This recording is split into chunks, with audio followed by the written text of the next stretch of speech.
American Southwest. I bid you all good evening, good morning, good afternoon, wherever you may be in the world's time zones. I'm Art Bell, and this is the program that covers every last one of those time zones, coast to coast AM. 'Tis my honor and privilege to be with you throughout the weekend, to guide you, as it were, through the weekend, and a lot of paranormal activity. I suppose, we'll hold that off for a moment. Looking at the world is always depressing. The webcam shot tonight is, kind of interesting. There came an opportunity to show Aaron Los Angeles, and that opportunity came in the form of an invitation to participate in a major motion picture. And so, the picture you see is on the sound stage of a movie called I Know Who Killed Me, with Lindsay Lohan. So, Lindsay is a very, very interesting gal indeed. Anyway, it's coming out in July, and it's just a bit part. You know, I get to do sort of a little thing that puts together, and I can't give away the plot, so I can't really talk about it, but that's where the photograph came from. And that's a picture of Erin on a sound stage in Hollywood, a place she's never been. And so it was kind of exciting. And it was about 10 hours of driving. Now, in a moment, I'm going to have some news from last week's intent experiment. But first, we'll look at the never-to-be-disappointed in how depressing it is world news. Baghdad, Iraq. A suicide truck bomber sent a deadly storm of metal, stone, and jagged plaster through worshippers, leaving a Sunni mosque Saturday, killing at least 39, possible sign of escalating internal Sunni battles between insurgents and those who oppose them. Motive for the attacks was not immediately clear, probably never will be. Vice President's plane got in a little trouble. Vice President Dick Cheney's plane experienced minor mechanical problems, but was while making a refueling stop in Singapore, as planned on Sunday. According to the White House, Australian Prime Minister said he had received a report Cheney's plane was being diverted after it took off from Sydney, but did not have any further details. Interesting. Meeting on the grounds of the former Confederate capital, the Virginia General Assembly voted unanimously Saturday to express profound regret for the state's role in slavery. Bad news in the Middle West. A fast-moving snowstorm has closed sections of major highways on the plains Saturday. It dumped more than a foot of snow. That's a lot of snow on the upper Midwest, caused 7 traffic deaths in Wisconsin. Storm knocked out power to more than 145,000 customers, primarily in Iowa, where freezing rain coated trees, power, and utility lines, and of course they come down like dominoes. Not good at all. A little bit of ice weighs a whole lot. Indonesian engineers temporarily halted an attempt to plug a fissure that has been gushing mud for 9 months after a steel cable hoisting cement balls, that's right, cement balls, into the crater, broke on Saturday. The hot, noxious mud has displaced 13,000 people, covered dozens of factories, thousands of homes. The mud has blocked major roads into the country's second largest city. My goodness. So they're dumping large concrete balls into it. This is from a listener. I thought it was appropriate. He quotes Einstein here on radio. Einstein said, you see, wire telegraph is it's like a very, very long cat. You pull his tail in New York, and his head is meowing in Los Angeles. Do you understand this? And radio operates exactly the same way. You send the signals here, and they receive them there. The only difference is there is no cat. That's Einstein. Let me give that to you one more time. I like it. You see, wire telegraph is a kind of a very, very long cat. You pull his tail in New York, and his head is meowing in Los Angeles. Do you understand this? And radio operates exactly the same way. You send signals here, and they receive them there. The only difference is there is no cat. And that is how Einstein explained radio. All right, we're going to break here, and then we're going to review last week's intent experiment. We'll be right back. All right, we're going to review in a moment the results of last week's intent experiment to get them to show themselves. But let me tell you now, we're about to go into open lines. Now, that means anything you want to talk about is fair game. But those who are more interesting get more airtime. Those who are not interesting and or obviously impaired in some manner, they're gone very quickly. And while they are unscreened open lines, let me emphasize I do have the button, meaning I can make the last X number of seconds disappear if need be. So to get to us, if you've got something of intense interest, west of the Rockies, 800-618-8255. East of the Rockies, 800-825-5033.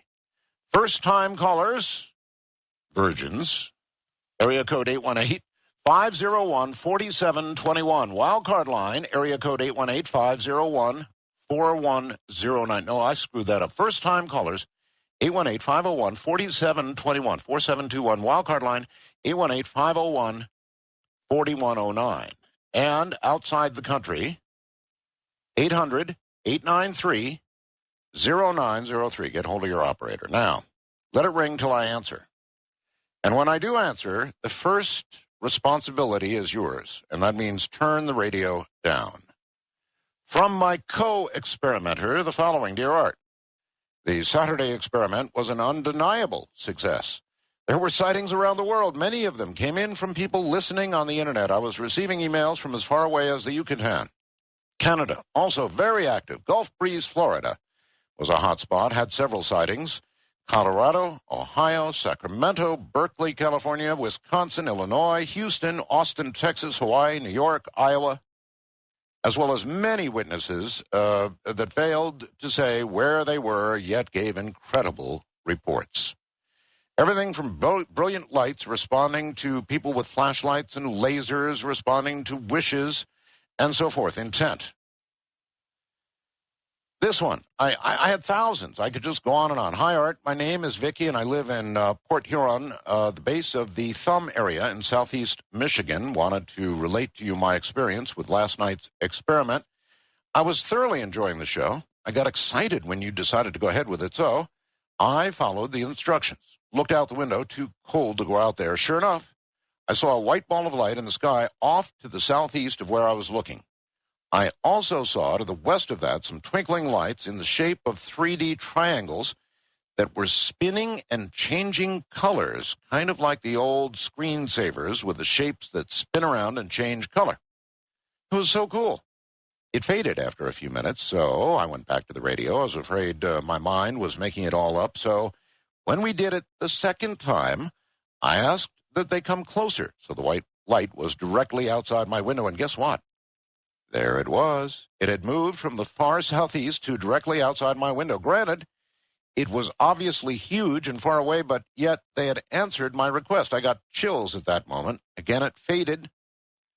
So it did the third time, and the white ball of light was back, along with a lot of twinkling white lights about it. How effing amazing is that? Thank you so very much for allowing us this opportunity.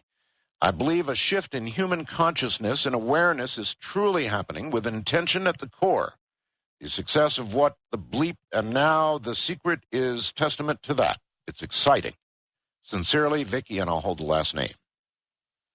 For this callers from 4 southern Somerset County towns, this was in a newspaper, the Sentinel, reported seeing strange lights in the sky Wednesday night. Though activities that night by the Vermont Air National Guard might provide an explanation, some sightings were close to the ground.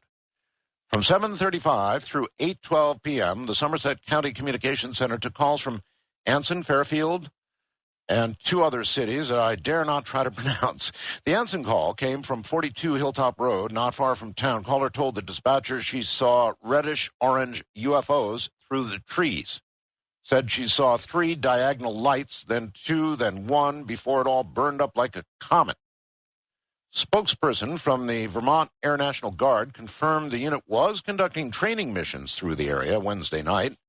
An F-16 flying overhead, the source said, would cause considerable noise. Now, they didn't hear noise. They saw lights, and F-16s move quickly, not slowly. Former Navy intelligence crypto tech Brad Luker is a very down-to-earth kind of guy. At 40, father, husband, works at a power plant as an operator, and walks a straight and narrow. He doesn't believe in Bigfoot, aliens, or the Loch Ness Monster. So, when he saw strange, bright lights in the sky above him Tuesday night, he assumed that it was a helicopter, maybe a small plane. Only when he opened the door to his truck, expecting to hear the whir of chopper blades above him, did he begin to wonder what in the world the craft could be. Quoting, "It was really bizarre. I've never seen anything like it. I do a lot of camping. I've seen all the basic stuff in the sky," he said. "Most strange things in the sky are high up," he said. "This was way, way down there. It was so low to the ground, so brightly lit, that at first he thought, well, there must be something going on at the industry town hall. I thought, wow, that's kind of neat." As he got closer, though, he realized the lights were coming from something around 300 feet above. That was when he pulled over, opened the door, sounded like a quiet jet engine. Luker was mystified and a bit nervous at this point.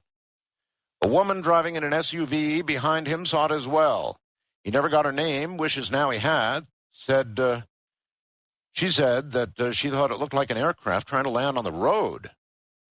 I know the Navy has some really funky, special, top-secret aircraft out there. That's the only other thing I could think it could be.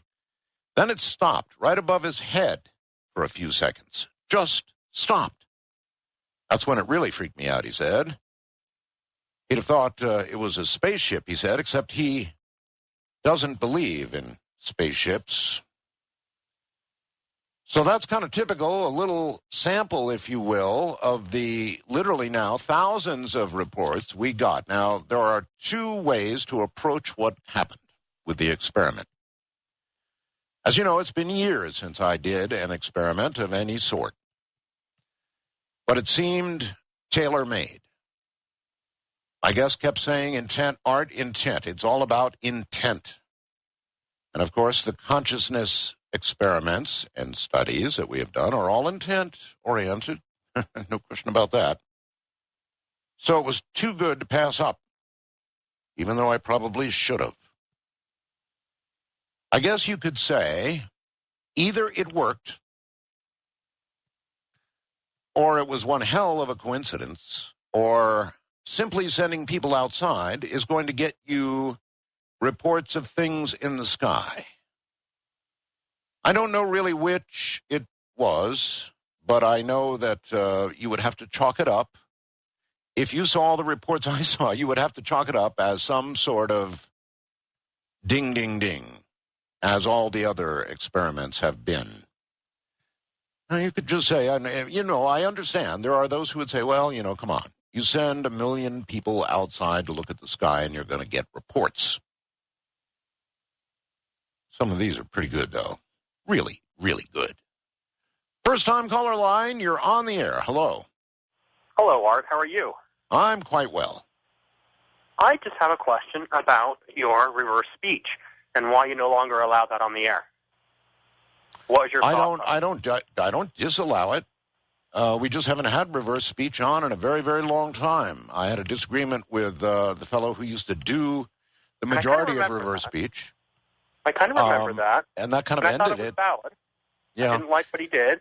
But and so that kind of ended it. That doesn't end and I said this at the time, and I'll say it now. I still have an intense interest in the possible validity of reverse speech. Who knows? Well, that's what I was curious about, if you still thought it was somewhat of a valid potential information source. Do you plan to do that again? If we come upon somebody who's doing research here in the U.S., Yeah, maybe. Why not? Sure. And, I'll investigate anything. The fact that I had a disagreement with him doesn't stop me from being interested in the technology. Very good. Great Okay. show. We appreciate you. All right. Take care, bud. Once again, doing open on-screen talk radio. Anything you want to talk about, fair game west of the Rockies. Your turn. You're on the air. Hello, Art. How you doing? I'm doing all right. You sound like you're on a cell phone at the end of the earth. Can you hear me, Art? Sort of. This is Bob. I'm calling from over here in Texas. Last Saturday, my sister had a UFO sighting on Forum over Charlotte, North Carolina. And, Yes, sir. I'm going to hold it there because we've got a very bad connection. I appreciate the fact she had a sighting, a UFO sighting, one of thousands. I mean, just thousands. And again, I guess I'm not declaring it a unilateral, absolute, unambiguous success. However, I do have thousands of reports. So from that point of view, yes, but you've got to hold out for the, what would you call it, the placebo effect? I don't know. I just know that every time we have tried an experiment, we've had success. That doesn't mean I'm going to run to do a million of them. It just means the batting average is damn good. East of the Rockies, you're on the air. Hi. Art Bell. Yes, I never extinguish thy thought I'd hear your voice radio, on the other end of please. this phone. It's taken me forever to get through. Okay, well, through you are. Well, I just wanted to say that my favorite shows that you do, and you seem at your very most giddiest, is when you do the EVP shows. So I'd like to hear another one of those soon, or maybe like a best of EVP show. Okay, yeah, they're pretty scary things. That would be awesome. Now I have one more question. I was wondering if you ever intend to interview Alex Jones. Probably not. Okay. Yeah, I mean, I figured you guys had your disagreements. All right, thanks, Art. I've never interviewed Alex, so we don't have disagreements per se because we have never spoken. However, I know without question what his position is. What I am going to do is I'm going to hold a discussion with all of you on 9/11. That I'm going to do. I'm not going to bring any of the so-called experts on either side of the question. I'm going to, I guess, kind of do a giant poll and discussion with the audience. And we're going to find out how many people.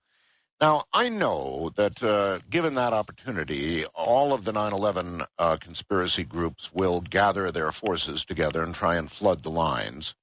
But there are millions of people out there. So what we'll have is an open discussion one of these days. I promised it a couple of weeks ago on 9/11. I'm not afraid of it. I just don't happen to believe it. But I think there are a sufficient number of people out there that do believe in it now to warrant a discussion about it. In terms of having an advocate for either side on the air, I don't think I'm going to do that. Hi there on a wild card line. You are on the air. Hello, Art. This Hello. is Walter. This is Walter from up in Eatonville, Washington. Yes.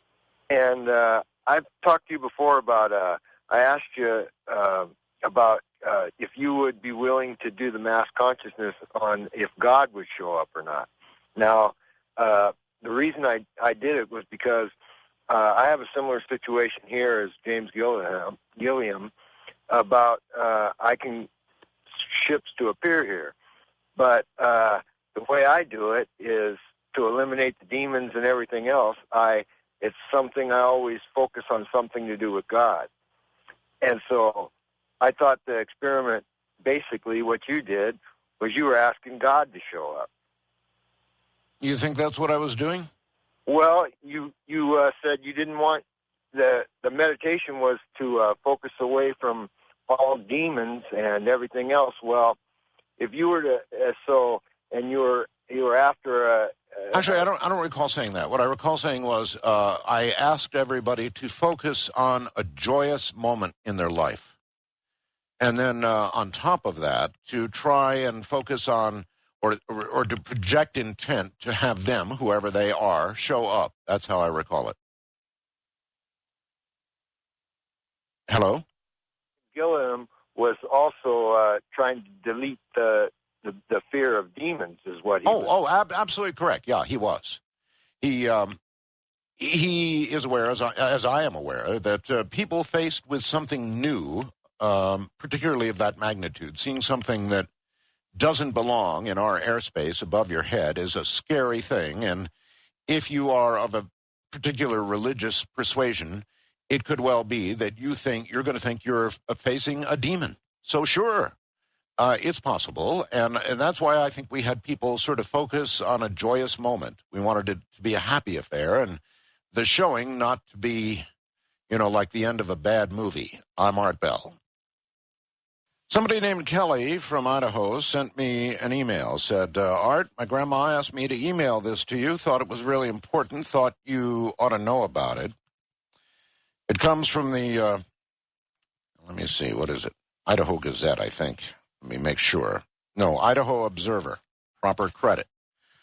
Headline, GAO report admits chaff in chemtrails. Now listen very carefully. The Idaho Observer reports that in May this year, a family in Iowa contacted the office of Senator Tom Harkin to report the constant crisscrossing of chemtrails in the sky above their neighborhood. They received back from the senator's office a GAO report on military chaff and the material safety data sheet for aluminum-coated fiberglass fibers being spread 7 days a week for several hours each day in the skies above their home. The chaff is spread by pilots learning how to mask planes or send false radar images. We all know that. It was reported that the military also has lead-based chaff, but not being used right now. Chaff was used by the military in Europe in World War II, and according to the GAO, had been used in training here at home since the 1950s. Once chaff reaches the ground, it breaks into little particles small enough to inhale. Though military spokespeople insist the chaff isn't harmful, listen very carefully to this part, the GAO report concluded that health officials have no idea what the effects are, and more studies are needed. Among the substances found to be in the samples were several that simply ought not be there. 6 bacteria, including anthrax and pneumonia. 9 chemicals, including acetylene and chloride. 26 heavy metals, including arsenic, gold, lead, mercury, silver, uranium, and RMC, whatever that is. 7 viruses, 2 cancers, 2 vaccines, and 2 sedatives. Over the last several months, the Observer has received a significant increase in chemtrail-related calls and letters. Most report a dramatic increase in chemtrail spraying activity in their areas. Some are reporting the development of chronic flu-like symptoms, chronic fatigue, and body aches that have never before been explained. We'll be right back. Coming up in about 30 minutes, Dick Criswell on UFO paranormal activity. So that'll be tonight. And then tomorrow night, Jim Sparks, who clearly was the best UFO abductee that I think has ever been interviewed by anybody on the air, anywhere. And we'll explore that which we didn't have time to do previously. So it's going to be a very, very interesting weekend. Wildcard Line, you're on the air. Hello. Hey, Art. It's Richard in New York. I can't believe I got through. And yet, here you are. And here I am. I've been trying to call you a number of times, especially when you get talking about 9/11. And here's something you might want to put out. At times I think I might have been... might be in an alternate universe or something. Now, I'll tell you why I say that.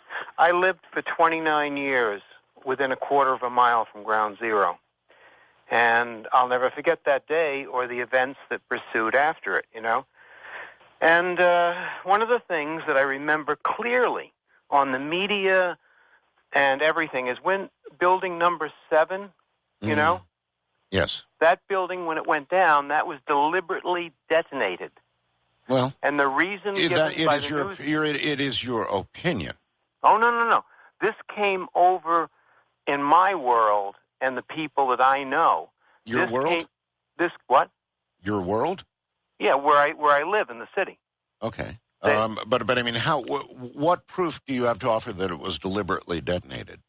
Oh, not as a terrorist act or anything. The structure, the integrity of the structure was in doubt because of the collapse of the 2 trade towers. Okay. And I don't remember whether it was the fire department or the National Guard, but one of them deliberately brought the building down because it was a risky structure That may be, but I'm not aware of it. Everybody has questioned what happened to Building 7, and people They are saying... always say that, and I said, why are they saying that? Well, why are they saying that if, in fact, some agency actually did bring it down for the reasons you stated, which would be logical, but I know of no such statement. I wonder if anybody else ever heard this, because it was publicly broadcast on the media. Well, I remember it. I mean, those days. You got to understand. Yeah, but if it had been, that would answer the question of so many conspiracy theorists and quiet them down on that subject that I think it would be big news. But that's really how the rest of the world sees it. You know, sometimes, like you say from time to time, you hear about somebody dying and you say, no, that person isn't dead. Or you in your own mind, you think someone's dead, and then someone says, no, he didn't die. All right, so you're saying that you were, in effect, in an alternate universe, one in which it was announced publicly that that building was brought down for safety reasons, which, by the way, would be fairly logical, but I'm not aware of any such statement that was made by any agency, and I'll have to leave it at that. If anybody's aware of anything to the contrary, by all means, let me know. West of the Rockies, you're on the air. Hi. Hello. Let me turn my radio down real quick. Yes, oh yes. Do that right away. Pleasure. My name's Darren. Yes, Darren. I'm from Laytonville, California. Yes, sir. Tomorrow's my birthday. I'll be 48. And I've had MS now for 15 years. And I would like to share some things with your audience, if I may. Listening. Okay. When I was like 3 years old, I had 3 questions. Who am I? Where did I come from? And what is my purpose? And I bet you have 48 years of age, you probably still have them. No, actually, I found the answer because I spent my whole life studying to answer those questions. And the answers are? The answers are, there's nothing that happens at random. Things happen because certain formulas cause that action. And if you ask, out of all the world religions, what does it take to go to God, Allah, Buddha, or heaven, or that higher level of consciousness? It's the same formula, 3 things. Knowledge, wisdom, and faith. Knowledge is truth. Wisdom is to know that truth from deception. And faith is the most powerful force known to life on all levels of its existence. Well, I'm envious of you that you have that faith. I wish I had that kind of concrete faith. Faith is an absolute belief in something that you cannot prove. And I can't say that I have that. I lean very heavily toward believing that there is a creator, a God. I believe there is a God. Or there is a universal intelligence or something. I really do lean that way. But in terms of being able to say I have absolute faith, no. And so I envy you that it's very comforting, I'm sure. East of the Rockies, you're on the air. Yeah, my name's Dwayne from Texas. Hello, Dwayne. Yeah, I was going to agree with that caller you had before this last one. I did hear something on the news. I think I was watching Diane Sawyer the day that happened. And so you also think you heard something about 7 being brought down for structural weakness purposes, whatever? Correct. Huh.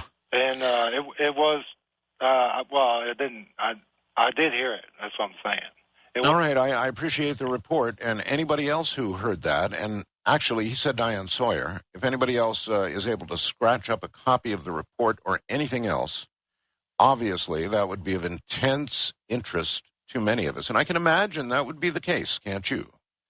That they felt 7 was perhaps structurally weakened, dramatically so, by what happened with the World Trade Centers, and so they brought it down. But again, I'm really unaware of such a statement by anybody. Wildcard Line, you're on the air. Hi. Hi, Art. I want to tell a story about some alien tourists at my house. All right, turn your radio off, please. That is number 1. Okay, it's off. Okay. Okay, in 98, I was working in my shop on some airplane parts I was building, and I had this terrible, terrible feeling of being watched. And I happened to notice that my cats were staring at something I couldn't see by the door. So I took a chance and I said, I know you guys are here. Talk to me. So in the back of my mind, I hear this voice. that says, "Why do you make these things?" I says, "It pleases me and it makes me happy." And while they were mulling on that, I says, "Tell me how your invisible machines work." And they said, "There are many ways." I said, "Show me." So I flew out of my body towards one of these gray aliens that were in my garage. And I got smaller and smaller, atomically small. And I passed through the atoms of his biosuit. And I arrived in the area where I saw millions and millions of orbiting atoms around millions and millions of electrons orbiting around copper atoms. And full size, this would have been a plate of metal underneath the suit. And, excuse me, my cat is sitting on my script. Why do you have a script? Well, it's going to take 5 minutes, and I want to have the thing. No, I don't have 5 minutes. Well, so at any rate, put your script away and just kind of tell me what. I'll shorten it as much as I can. Yeah, don't read from the script. Anyway, they had an entity in this copper plate where all these orbitings were at, and the thing came up to me, and I said, "What do you do?" And it says, "I look." And I said, "Show me." And I saw myself standing there with a yellow light sticking in my eye, paralyzed. And another one came up, and I says, "What do you do?" And it says, "I do things where the other one looks." And I said, "Show me." And it went to the panic center of my brain, and it says, "If I put energy here, you don't remember that we were here. You are paralyzed. And if I go farther on into your brain, I can explore all your memories." Mm-hmm. And I thought, espionage. And I says, "Oh." And then another really big one came along, and I said, "What do you do?" And it says, "I program these other entities." And I thought, "Oh, wow." I said, you program living beings into copper atoms." I said, and it said, "Yes." And then I thought about this missile site thing in the Midwest where they shut down the missile sites. ICBMs, yes. And I realized that they could program into the copper wires electronic beings that were programmed to sit there and quietly wait, allow us to use these things for tests and for maintenance, but never to use them in anger. And they did the same thing to the Russians. As a matter of fact, they did. Now, all of this is very, very well documented, and you can believe it or not, but in fact, they did two things. To the United States, they hovered craft over some of our ICBM sites and shut them down. They literally shut down. I interviewed several of the fellows who worked in the silos when this occurred, and these craft shut our ICBMs down. Pure and simple, shut them down. Took quite a while to get them going again. In Russia, there was a similar occurrence, only a little scarier. Instead of shutting them down, they set a launch sequence, began to arm and set a launch sequence, simultaneous with the sighting of a saucer craft above Russian ICBM sites. They actually began a countdown. The Russians ended up tearing all of the consoles out, all of the equipment, going through it piece by piece, never figured out what happened, why it happened, or any of the rest of it. But both nations experienced something very serious of that sort. So you can make of that what you will. You can look it up and verify it on your own. Wildcard Line, you're on the air. Yes, sir. How are you tonight, Mr. Arvell? Quite well, thank you. It is a pleasure, and I've been waiting to make this call for years, and I just now got you. A few years ago in 2001, in the summer there, just about the time you hurt your back, you had a fellow on from Texas who claimed to be like he used to be in Vietnam and was like special forces, and he claimed to have been on a hunting trip and killed a Bigfoot. Oh, yeah.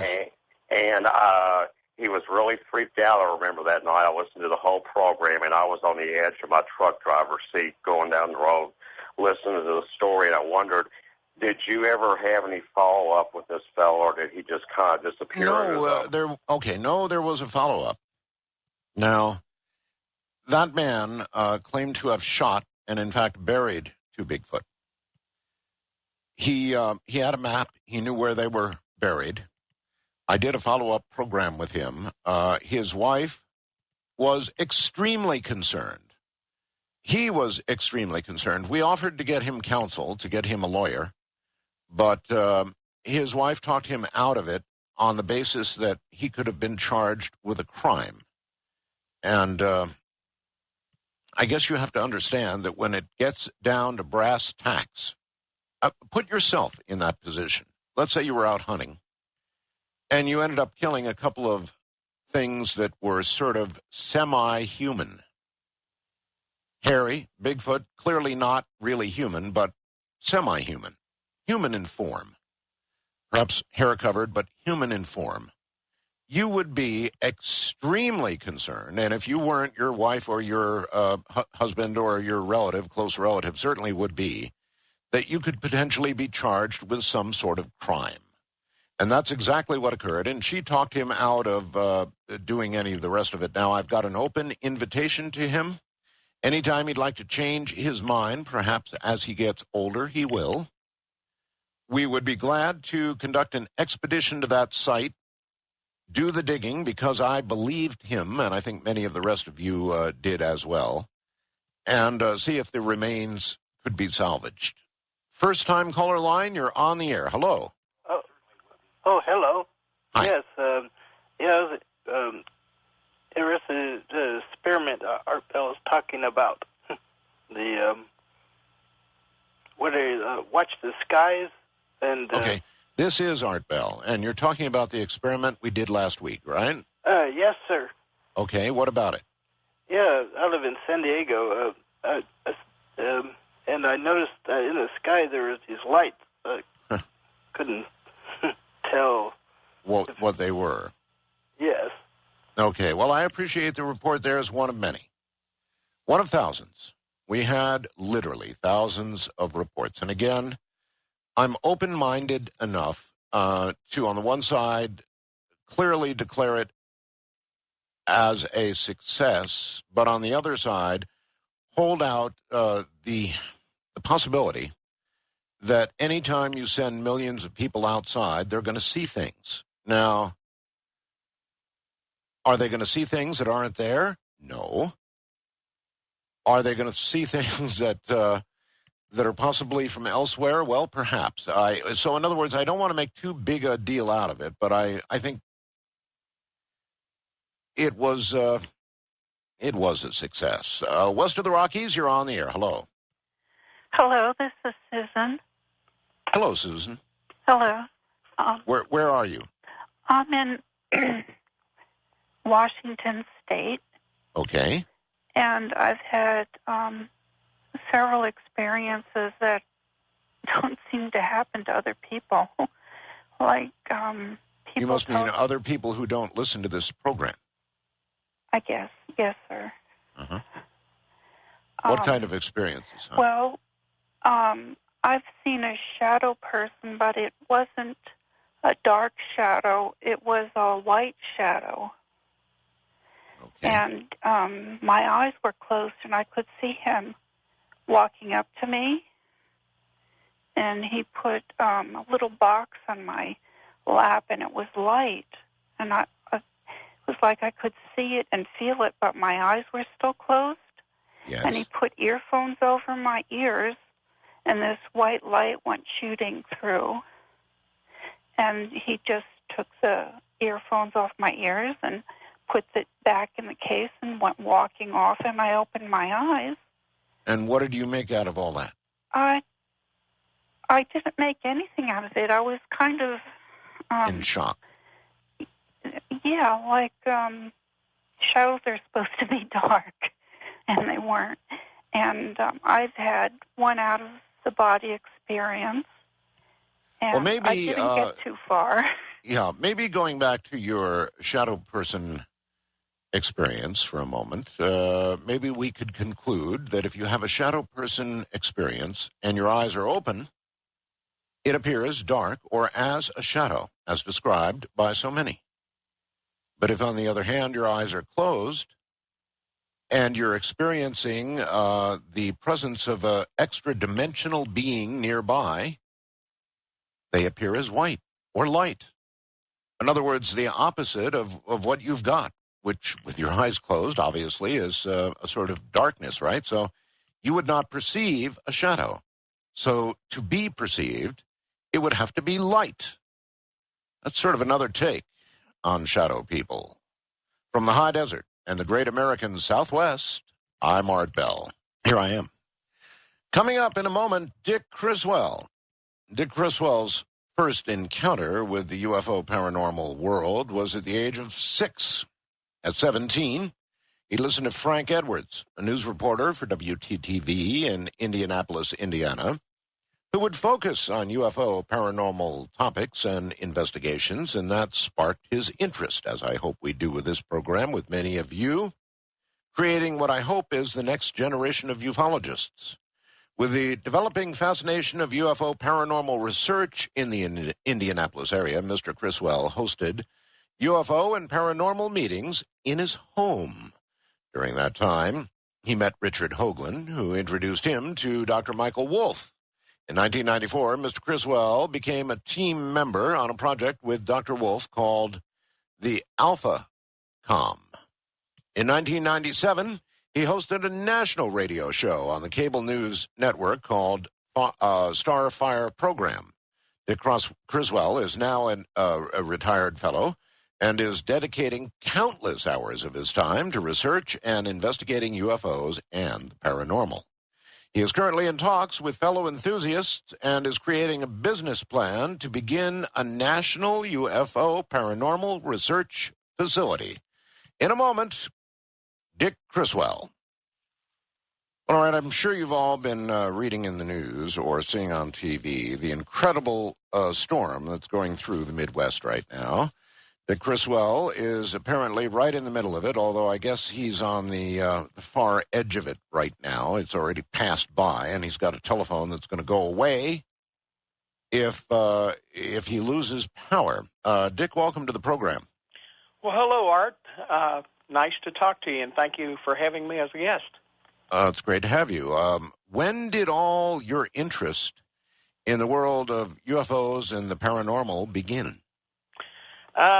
Actually, it started when I was age 6, but at 17, I started investigating and researching the topics of UFOs and paranormal. How old are you now? I am almost 60. Okay, so we're about the same age. You've been doing this all your life, then? Yes, I have. It'll be very, very interesting to talk to a researcher, especially for the first time, who and sort of see what your conclusions are after all these years. Well, they have changed over the years. I mean, there's nothing that I have encountered that's concrete. It just seems to change. Well, in what way? Well, when I think I've got a handle on the whole gamut of the UFO field, it just seems to change on me. It's like I have always thought that this UFO enigma would be explained by the United States government, and it hasn't been. No, certainly not satisfactorily. They've taken a couple of shots at, for example, explaining Roswell, but it seemed more like a comedy. Oh, yeah, that's... remember that? Go ahead. You remember that? Oh, yes. Very vivid. Yes, it was high comedy, actually. The little dummies they held up and all the rest of it. All right, well, let's go back a little bit. What's AlphaCom? AlphaCom was a team that was set up to tell the American people exactly what the government knew, and it basically was to bring forward all the knowledge that they knew about aliens, different craft, and this was all supposed to come forward, and it never did. Oh, wait just a moment. AlphaCom was an organization formed to get all the knowledge of the American government to the American people. Now, that would imply, was this your organization? No, it was not my organization. It was Dr. Michael Wolf's organization. Dr. Wolf's. Did he have contacts in the government that were ready to sing? Yes, several. Oh, really? Oh, yes. And what fell apart? Well, we had Mr. Clinton in office, and what happened was the Monica Lewinsky scandal come up, and they felt that they wouldn't be credible after that. Yeah, it did kind of take over the headlines for quite a while. There's no question about that. So what happened to the witnesses, the government witnesses that were lined up? They're still out there. As a matter of fact, there are several witnesses that I'm still in contact with. Can you name them? No, I cannot. Because? Well, they'd be names that you would know, and I had signed an agreement, a secrecy agreement, that I would not reveal certain things. But I thought the entire basis of AlphaCom was to reveal that knowledge. Well, it was. It was supposed to come forward, but under my agreement, I was not allowed to divulge names until this came forward. Huh. And to this very day, you're bound by that agreement? Oh, you're never let out of that agreement. Mm-hmm. All right, let's move to something you can talk about then. Okay. And that would be, you apparently have had some sort of experience yourself with the Greys. Is that correct? That is correct. All right. When was that, and what was that? It was in 1953 when I lived in Wheeling, West Virginia. Okay. We lived on a farm, and I was playing one day in my yard. We had about 30 acres on this farm, and out of nowhere, I never seen a craft or anything like that, but these two Greys appeared, and the Greys were about 3 foot tall, 3.5 foot tall, and of course, you know, the typical with the cranium heads and so forth. And the interesting thing, Art, when they would talk to me, they wouldn't move their lips. It was just kind of like if you've ever experienced like a Bose wave system. This was in my head. It was kind of telepathic. Right.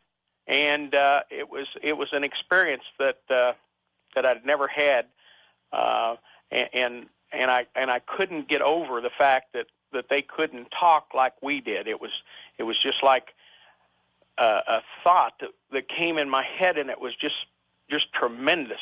I mean, it was all right. Around me. What did they communicate to you? They told me things, Art, like one day you will be our emissary. They told me certain things like we have a universal God. Different things. They told me that there would be circumstances where I would understand clearly, and different things like I would ask them because I knew that at the age of 6 that they didn't look like we did. I wanted to know where they lived, and they told me that they came from a star system that I wouldn't understand. Did they have a craft? I'd never seen a craft, Art, at that time. Just the Greys. How many? There was 2. There was 2 Greys. Was there any physical contact? No, not that I can recall. They would get within, I'd say maybe 2 foot of me, and I just thought they were, nice playmates because they just kind of were entertaining the way they moved. So, again, your age at 1953 would have been about what? 6. 6. Oh, that was the very beginning. Okay. Mm-hmm. Well, that'd get you interested, all right. And were there many of these encounters or just one? Over the period of, I'd say until I was age 17, it would just come and go. I mean, it was kind of a hit and miss type thing. It wasn't a constant, ongoing thing. But the other thing that was really interesting about these grays, we lived in a 2-story farmhouse, and these grays would come through the walls. And what scared me more than anything is they would just appear. They'd come through the wall just like it was nothing. And they told me that if I understood the concept, I could do the same thing. But all I could do was bruise myself. Yeah. So you tried a couple of walls? Oh, yes. Oh, yes. It did not work. Did you back up and take a good run at them or just more gingerly approach them? No, I gingerly approached them, but but it still would put bruises on me. Yeah. Did they comment on your seeming inability to, go through them?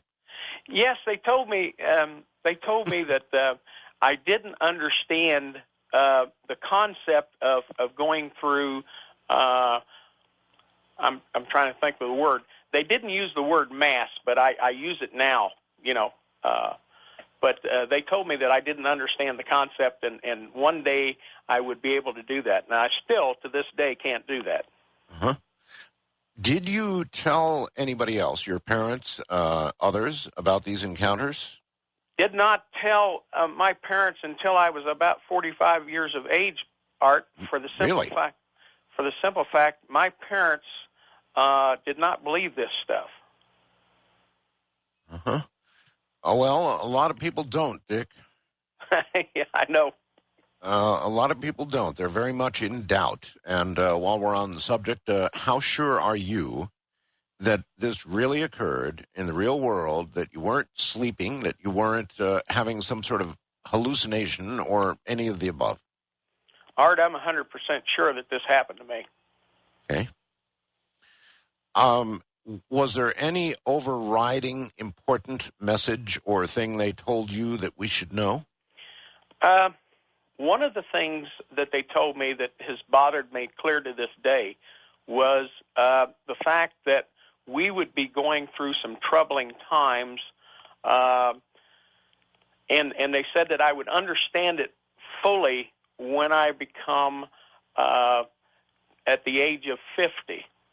Well, that's come and went, so, I don't know what to make of that, other than the fact that I think that it might have been this earth-coming changes that I know about. Coming earth changes? Mm-hmm. Of what kind? Well,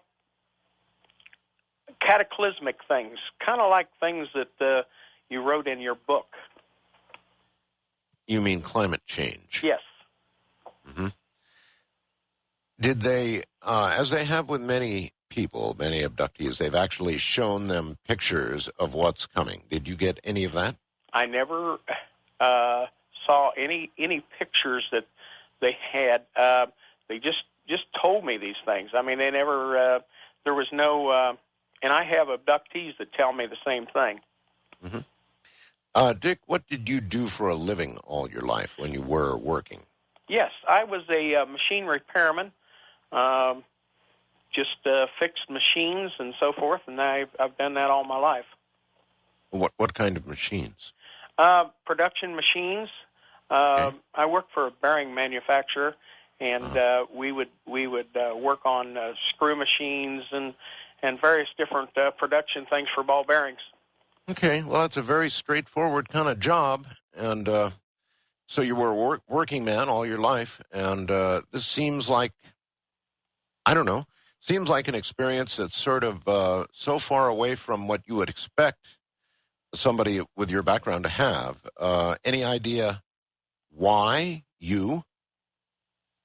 As I look back upon it, Art, I get bits and pieces from my parents now that will discuss certain things that happened to them. They had an experience, but I had to really drag it out of them. And as I've learned in my research, that this kind of runs in families. And what did your parents say? In other words, were they too visited? Did they have a sighting or an abduction experience or what? Well, my mother basically will not talk about her experience, but she said it was a very frightening experience. But my father told me about an experience that he had in Wheeling. It probably was in the mid-30s, and he said that this craft came above him and a couple other people, and it blacked out the sky. And he said that what was interesting about it, it actually blacked it out so much that it took street lights. You couldn't even see the street lights. So this thing must have really been low. And I said to him, I said, well, how big was this thing? And he says, oh, it had to be a couple miles long. And he said that he kind of forgot about it, kind of like they took his memory away. And it was one of those things that he didn't talk about until I really, really pressed him for it. Mm-hmm. So both your parents had something happen, and obviously you did. And yes. From the age of 6 through 17, you had, could you even guess at how many visits? Art, I've tried to think about that, and I can't really give you a concrete answer on that, but it was several times. Okay. So only several times. In other words, once a year, perhaps every couple of years, that kind of thing? It could have been like twice a year, 3 times a year, something like that. And then when I became about in my teens, it was more frequent. It was probably like, maybe 4 or 5 times a year. Okay. Well, how's your recollection from the teen visits? You would think your recall of those would be much better.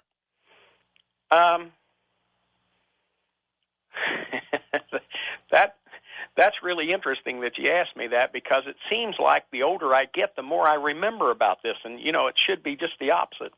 It just seems like I'll remember bits and pieces of little things that really, to me, don't mean anything, and I look for those things in abductees that I interview.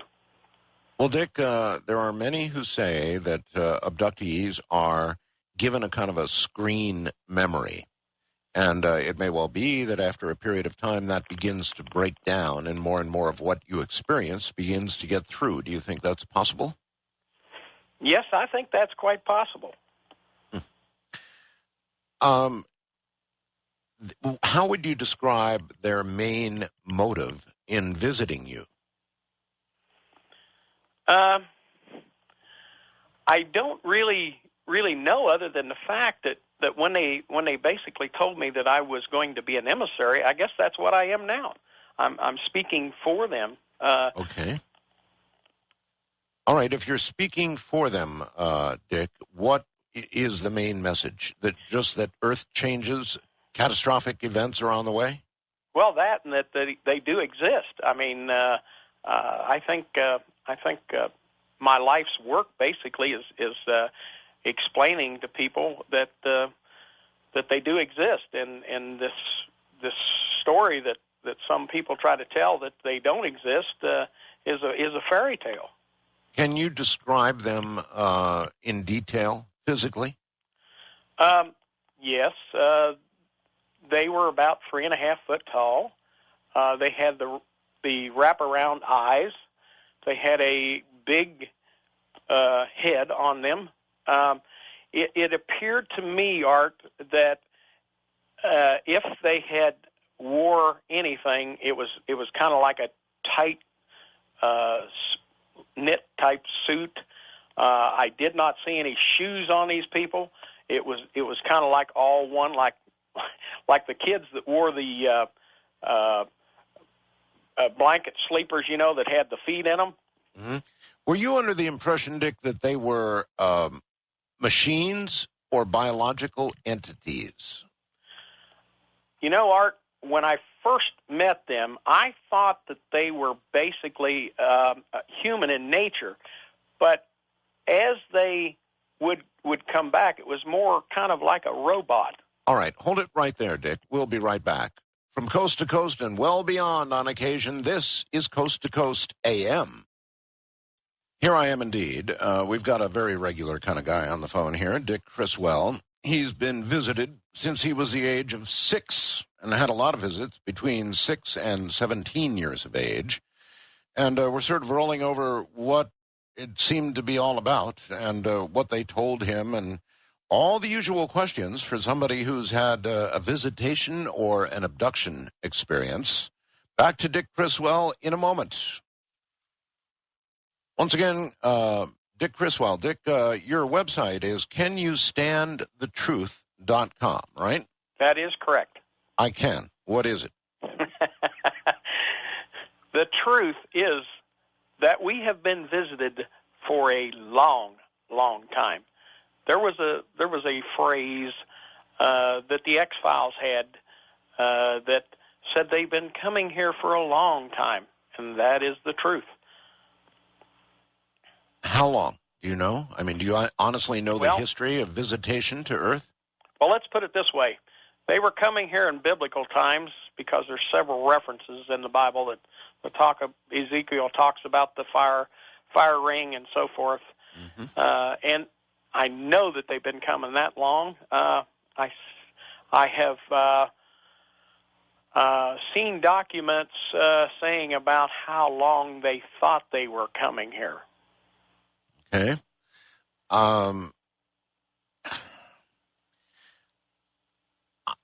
You have a question here that says, who is Philip Corso? Well, Dick, I interviewed Philip Corso many, many times. I know who he is. What do you know about him? Okay. Dr. Wolf had, in our discussions, he told me that one day, and now this was way before Corso came out, he said, one day you will hear about Philip Corso, and he has a fantastic story to tell, and it is all true. Well, he certainly did. Very fantastic. And I believed him. He had very little to lose. He knew he was toward the end of his life, Dick, and I believed every word of what he had to say. Do you have anything for us beyond that on Philip? Other than the fact that Dr. Wolf had told me that everything that he had been told by Corso was true, especially about the Roswell thing. The only thing that he said beyond that is he said most people will not believe the story because they felt like he would not have the clearances to do that. So that's what I know about that story. Okay. What about the species of aliens that are here on Earth? Do you know obviously of the Greys? Do you know of others? Oh, do you know how many are here? When I was in the AlphaCom team, I seen documents, and I can talk about that. That you say you cannot talk about? No, I say I can talk about that. Okay. I saw these documents that showed that they knew of at least 70 different species. That's 70. Mm-hmm. I hear a lot of people talking about that they know 17. I believe that story is way low because I knew of about 70, and we're looking at about 1994. I think I seen these documents. And okay, what was the provenance of these documents? Where were they from, Dick? When I went to Dr. Wolf's home, I asked him if I could see some documents that would kind of zero in on what aliens look like, where they come from, so forth. He said, I'll take care of that. So when I went there, I opened up this document after he presented it to me, and it showed sketches and some pictures of live and dead aliens. Sketches and photographs. Yes. And where did these documents come from? Do you know? Because there's a lot of stuff floating around out there, buddy. I understand that. I believe that these documents come from the government some way, because it had at the top of these documents, it would have like an eyes-only type thing, and it was something that I had looked at when I signed the documents to keep whatever they told me quiet. You have something here about what do aliens call you? Yes. What do you mean by that? Well, there are two things that the aliens call me. When I was a child, they called me the emissary. And here recently, I come across a gentleman that had no way of knowing me, and he was telling me that these aliens call me the portal.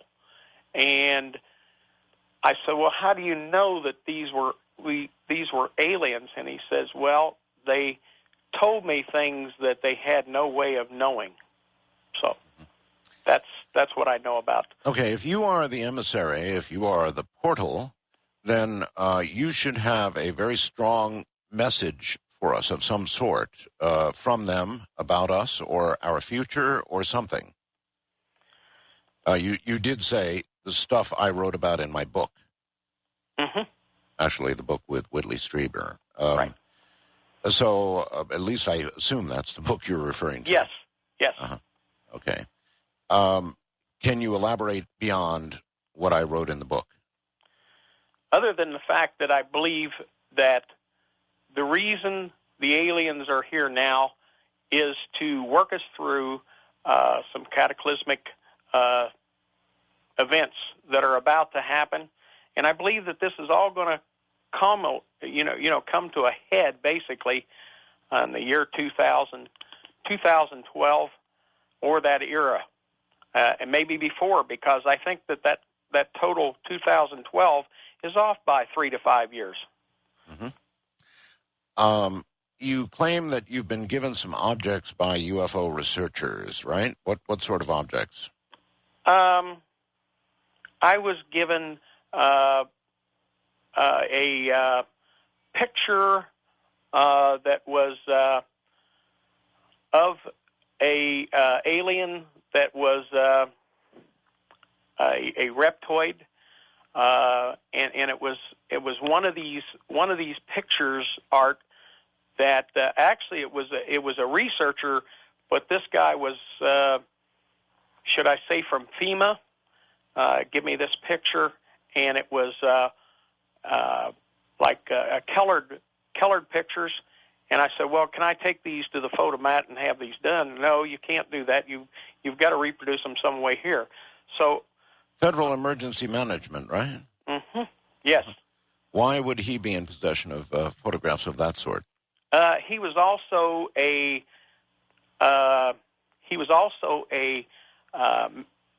CIA type agent at one time, and then he became a state FEMA director here. Mm-hmm. And he was very interested in the subject, and he knew that I was looking for information. I see.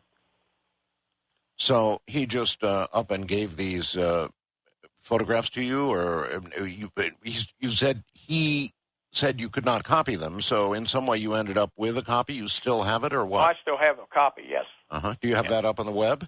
No, but we're going to get that up there. Uh-huh.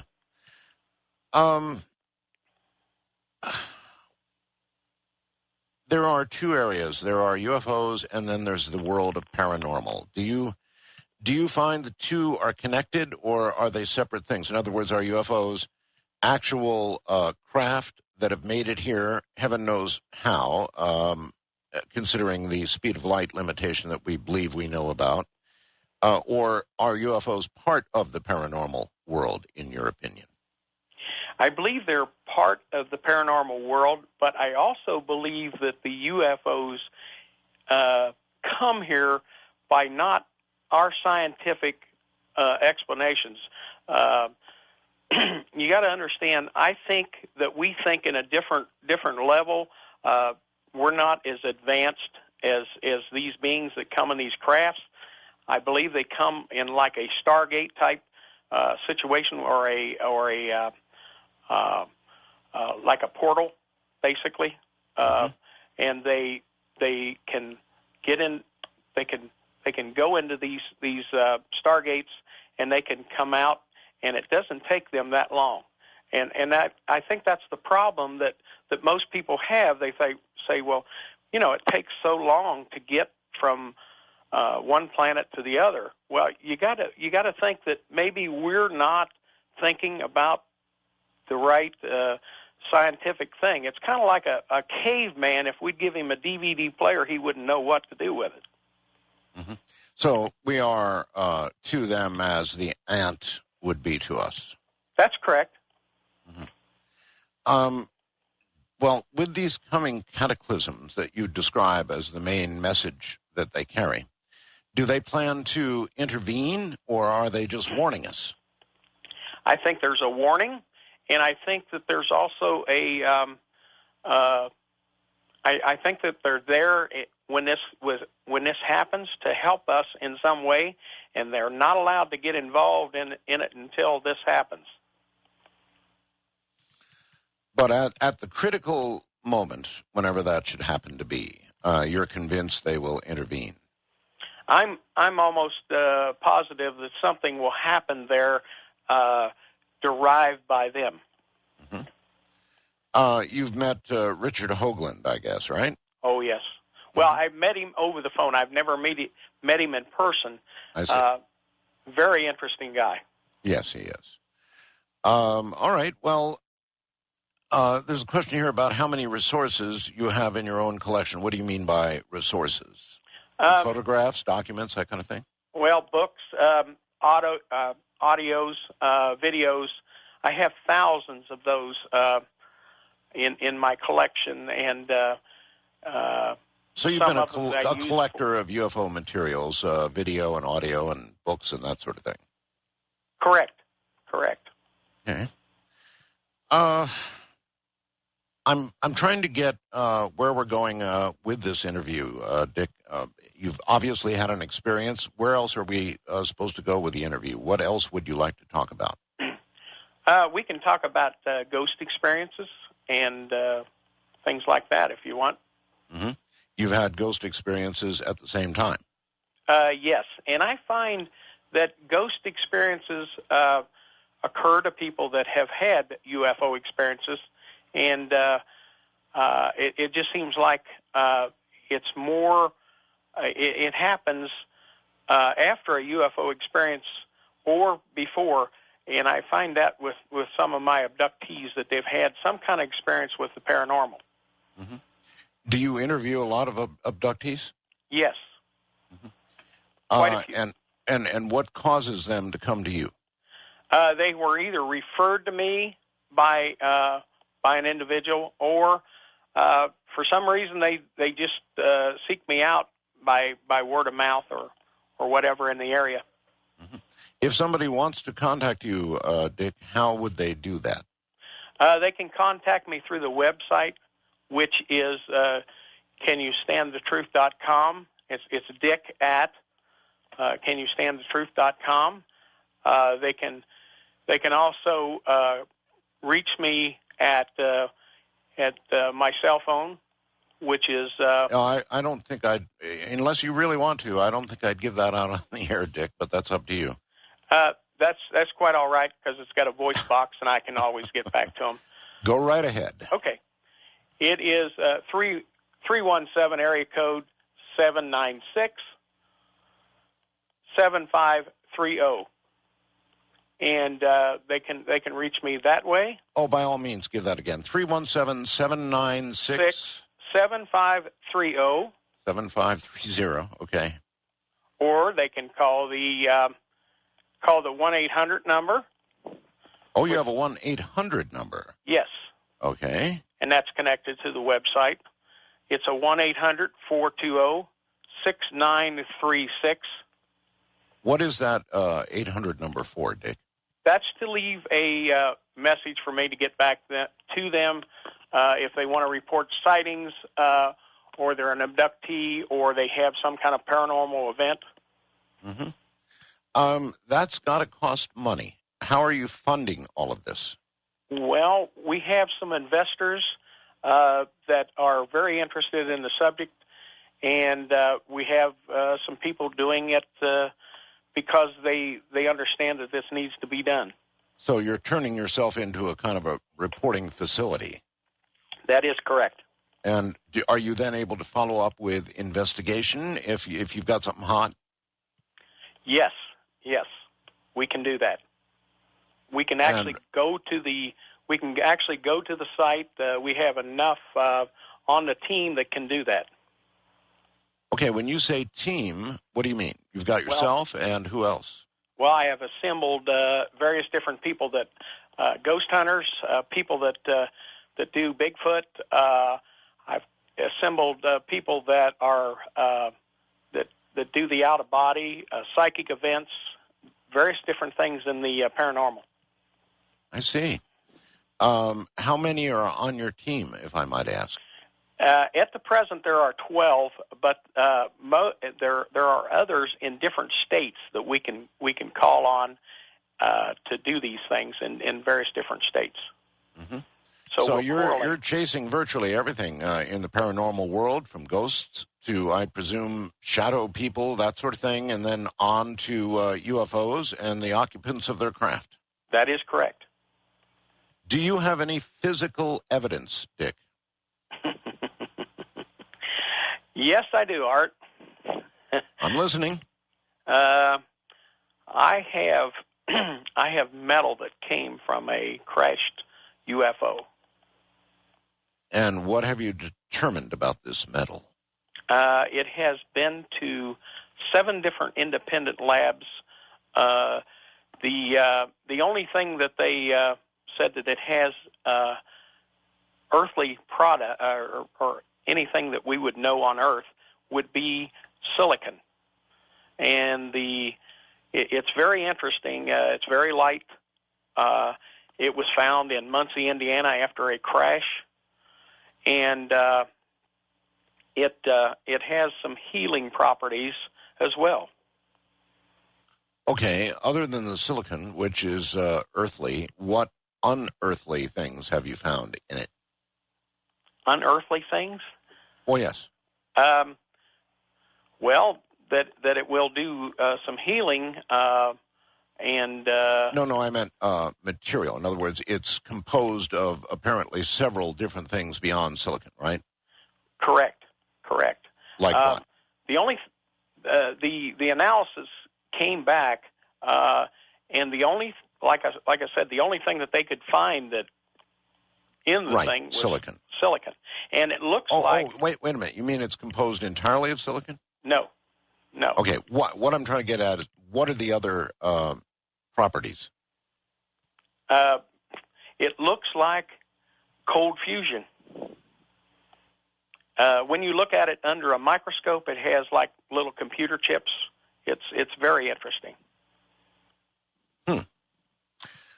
All right. Well, let's get the information out again on how to contact you, since you volunteered that. Most guests won't do that, but your phone number is area code 317. This is a cell number, right? Correct. 317-796-7530. Am I correct? That is correct. All right. And the 1-800 number, which is a free call for anybody, is 1-800-420-6936. Repeating, 1-800-420-6936. Listen, Dick, I want to thank you for being here tonight. It's been interesting, and obviously you're kind of a common guy who's devoted his life to UFO paranormal research, and so thank you for being here. Well, thank you very much. And you have a good night, my friend. You do the same.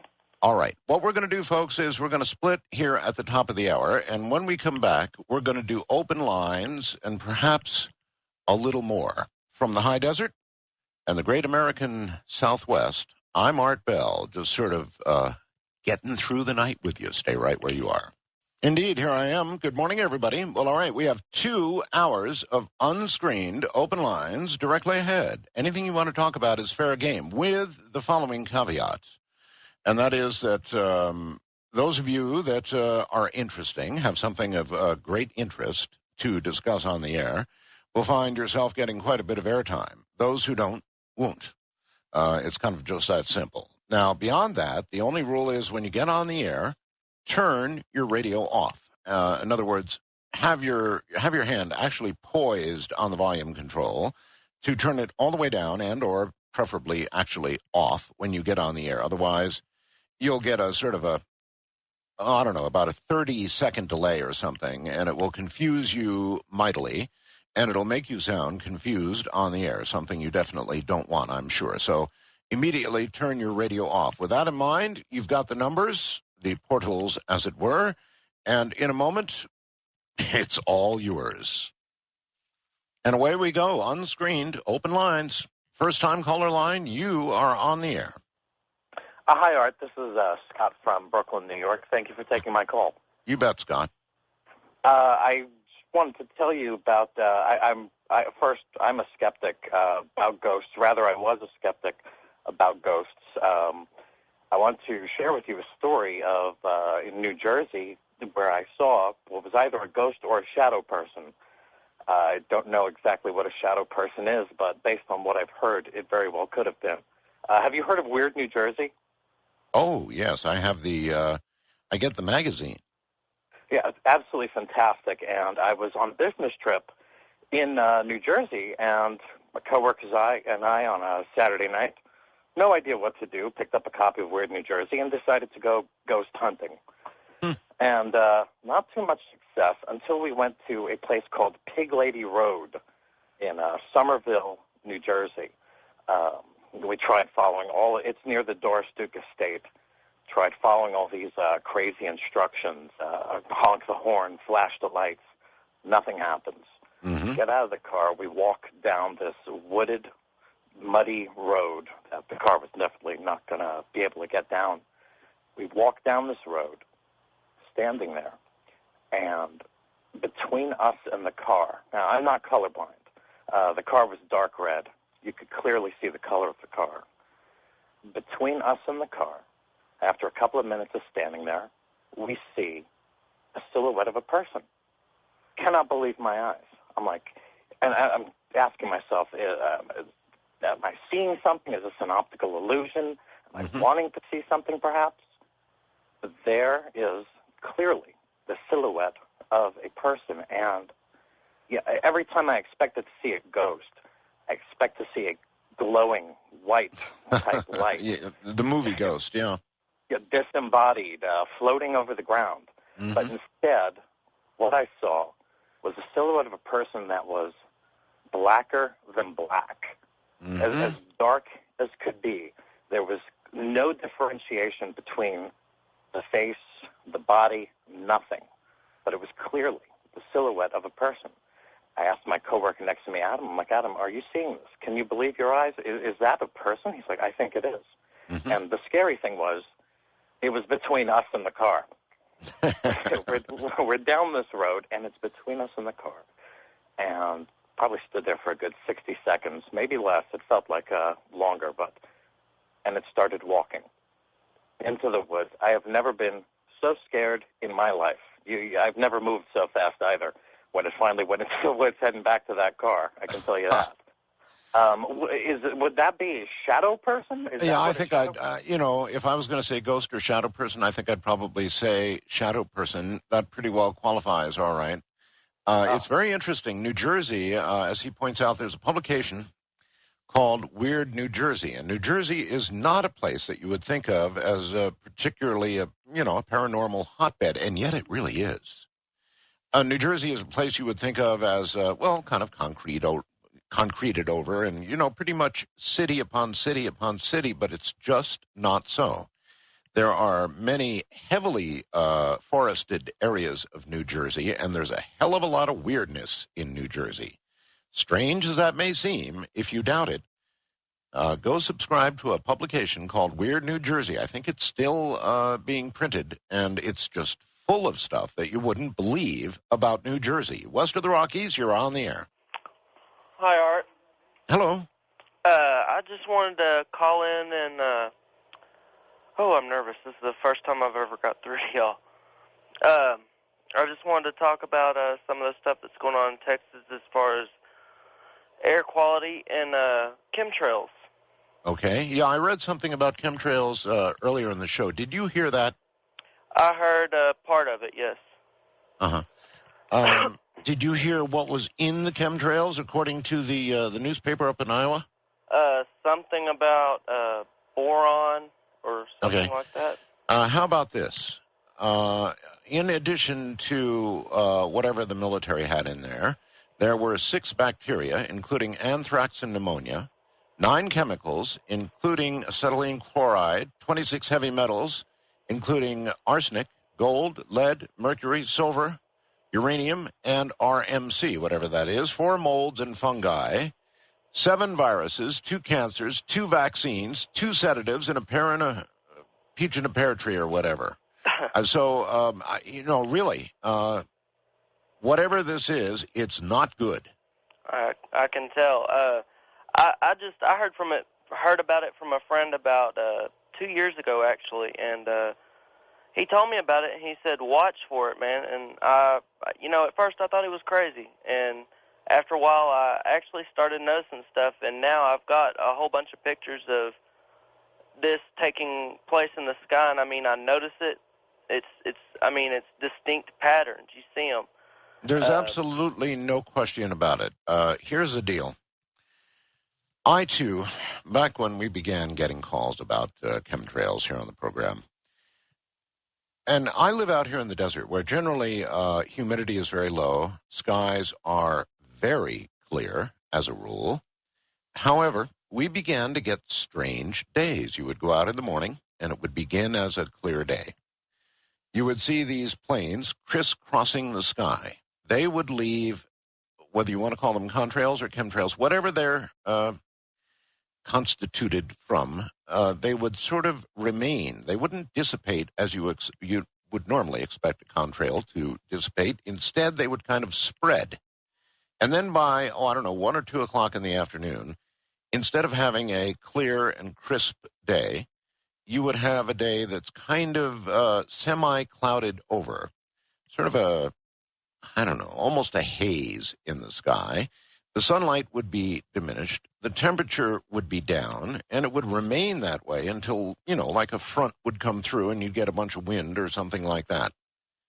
But what began as chemtrails or contrails, depending on what you believe, would end in kind of a misty, strange day. Now, that's gone on quite a bit here in the desert, and I know it's gone on around the rest of the country. I'm not sure how prevalent it has been in some of the rest of the country, but it's certainly going on. East of the Rockies, you're on the air.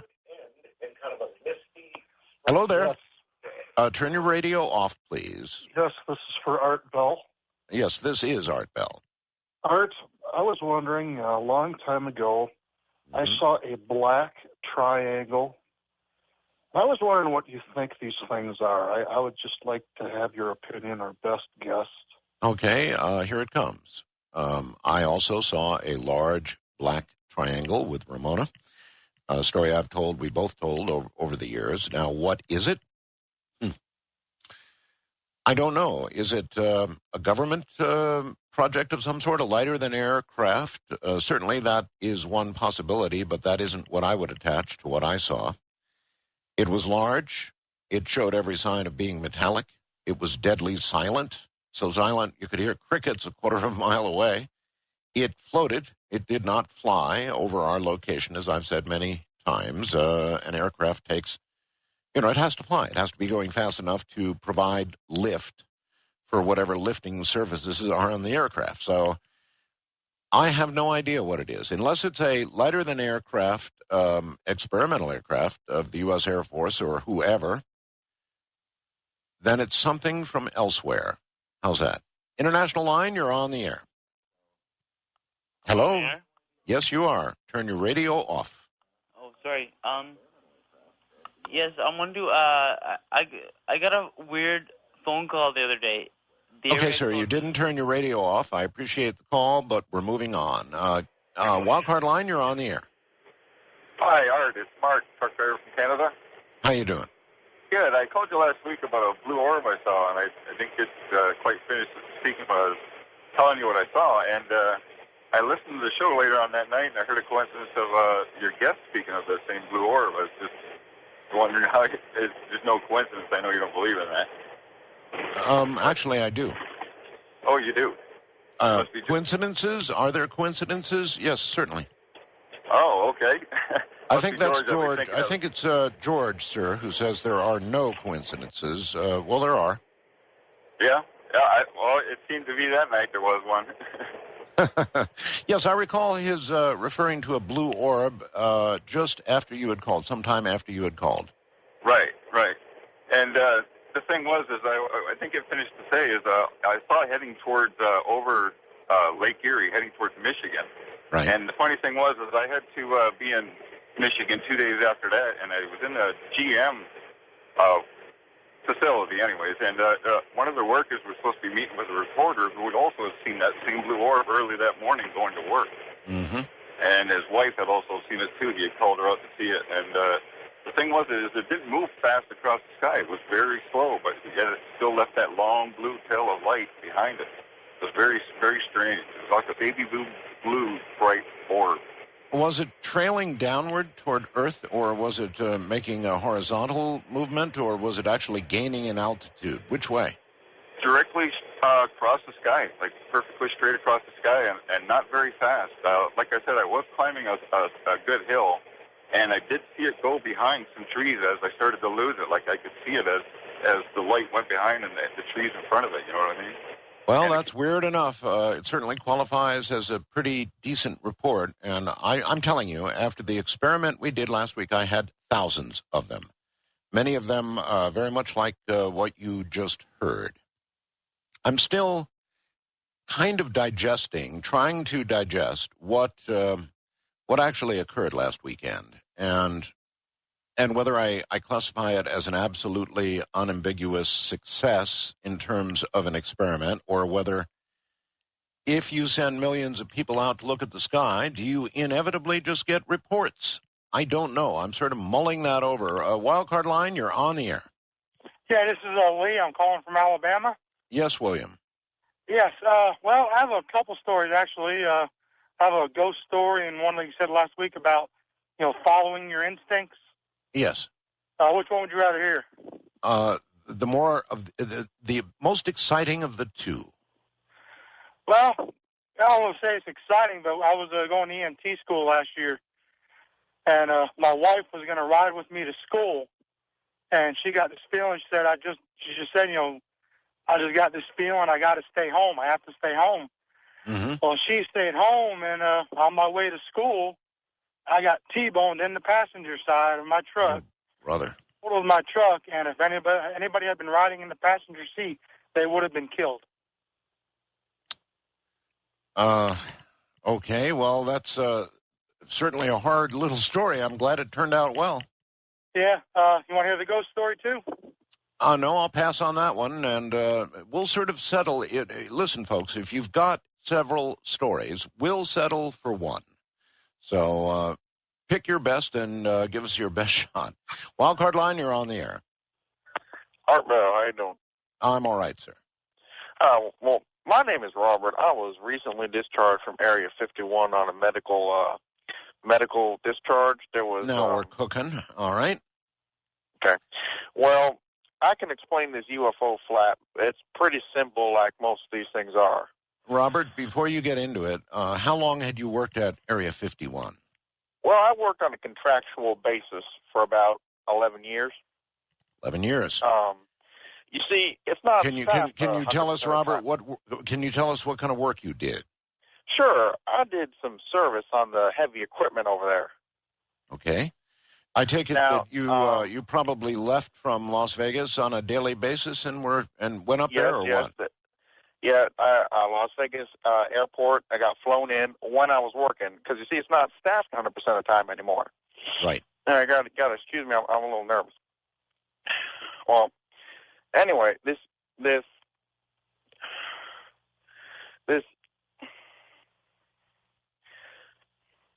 UFO. Yeah, I guess he's gone. You're gone, right? Yep, he's gone. All right. Wild Card Line, you're on the air. Hi. Hi, Art. How's it going? This is Miles. I called last week. Okay, Miles. I talked to you about remote viewing and about an experience that I had. I tried to remote view you, and it worked out. Oh, yes, I recall. Well, I've been, toying around with the idea of getting into it, but I'm kind of like you when it comes to your view of mass consciousness, and I'm not really sure where it comes from. If it's a God-given gift or if it's actually, of Lucifer. And I go back and forth sometimes, and one of the things that made me think that it could be of Lucifer is Donahue's interview. Donahue. Yeah, he was trained by... yes, Ed Dames. Ed Dames, yes. And a lot of the stuff he was saying was really kind of dark, and it just made me kind of cautious, and I was wondering what you thought about the whole thing. Mm-hmm. It's interesting. In the last, I don't know, month or so, I have seen so many stories that ring of what Ed Dames has warned of. Now, Aaron Donahue's a different case, and Ed Dames has his own views of Aaron Donahue. But commenting on Ed Dames, with respect to what's going on the sun, and some of what the scientists have been warning about with regard to our sun, some of the disease that Ed Dames has warned about that's beginning to manifest itself, I know it's easy to laugh at and criticize Ed Dames, but I'm beginning to hear echoes in the news and in science that underscore so much of what Ed Dames has said, and I wonder if any of the rest of you are seeing that. First-time caller line, you're on the air. Yeah, good morning, sir. This is Art? Yes, it is. Good morning, Art. I'm calling in regards to your guest this evening. I'm an older senior citizen, and I've never revealed any of this other to my priest. I'm just curious, just how authentic do you believe the visitation of an extraterrestrial is? The reason why I'm asking is that I've had, I believe, 3 visits. Okay. One visit was right after I graduated from college. My parents sent me to my homeland, Italy. My parents from Italy. I went to go visit relatives there. And while I was touring, as it was, I believe, like I say, I've never revealed this other than to my priest, and he kind of blew it away. But at any rate, these figures, 3 of them, were similar to what your guest this evening described as a gray object, 3.5 feet, 4 feet tall. It appeared to be tangent. However, I'm not sure. I know what I felt I saw, but there was no mouth. There was the wraparound eyes. There was the larger than body cranium and so forth. At any rate, a typical gray, really. A typical gray, you say, huh? Okay. That's what I said, yes. Okay. I don't know. At any rate, this... All right, sir. Sir, hold on a moment, please. We're at a break point. I'm Art Bell. We'll be right back. Let's try an experiment, all right? There are so many of you now who are claiming contact or abduction. Let's turn this into a show of contact and abduction. So if everybody else would hang up, just hang up. And I know I'll only get a marginal amount of cooperation with that, but I'm going to give it a try. Why? Because it's so interesting. Whether it was my 1-hour guest there Dick Criswell, or whether it's tomorrow night's guest, Jim Sparks, or whether it's a fellow I've got on the line right now, or thousands more like him, there's absolutely no question about it. A lot of Americans, thousands, maybe tens of thousands and millions, are reporting contact with aliens. So let's turn this into that show. If everybody else who has not had contact with aliens would be so kind as to hang your phone up, clear the lines for those who have actually had contact, let's listen to a few of these stories and see what we get. Just very briefly, before we break, back to this caller. Caller, please continue. You had contact with Grace, you think? Well, yeah, that's just, and bear in mind, my question to you was, the authenticity. How authentic do you really feel this is? How authentic do I feel? What is your story? No. These people who call and report these things? No, well, yeah, I guess that's part of it. I'm more curious. I question my sanity. All right. Let me ask you a question, caller. How sure are you of what you experienced? Well, the first time I didn't know what I've never been on drugs. I don't use alcohol. I didn't know what to think. I thought, well, maybe this is just a hallucination of some sort because of the area I was in, the catacombs in Italy, touring, as I was trying to tell you. I didn't pay no attention. And then after 18 years of marriage, I lost my wife to cancer, and right afterward, after being extremely despondent and so forth, I had another visit. Yeah. I had pretty much forgotten the first one, except what they told me. So this brought back a lot of fresh memories, and actually it did somewhat ease the despondency and the pain I was going through after losing a person. Of course. Living with him 18 years. So I guess in a way, caller, you've got to ask yourself if it was your brain concocting something in a situation that you couldn't deal with. I've been asking that so many. I mean, I believe, I feel in my heart that yes, this happened. Of course, like I say, the only other person I've ever told us to was my priest, and he's tried to blow it off in so many different ways, and because I was brainwashed into Catholicism for many years and had my doubts. But anyway, that's another story. It has no bearing. I'm just the reason being is that I'm just, okay, we're almost losing you here. Okay, I'm sorry. I'm visiting in Dallas, Texas here. So okay, I'll tell you what. We'll hold the story right there. And this is interesting. I mean, the fact that so many people now tomorrow night, if you haven't had an opportunity to hear Jim Sparks, you really need to hear him. Some are able to articulate their experience better than others. Jim Sparks is one of those guys. But it doesn't take anything away from any of you who have seen or had contact with people or beings that you feel are alien. It doesn't take anything away from it at all. It's a fascinating phenomenon. There's no question about it. It's fascinating. So many. It's got to mean something. I've never had contact with an alien. I've never had contact with a ghost. But so many of you have that it has to mean something. We'll be right back. Well, all right, I guess what we're really looking for now tonight are people who have had close encounters of the third kind. That would be the third kind, right?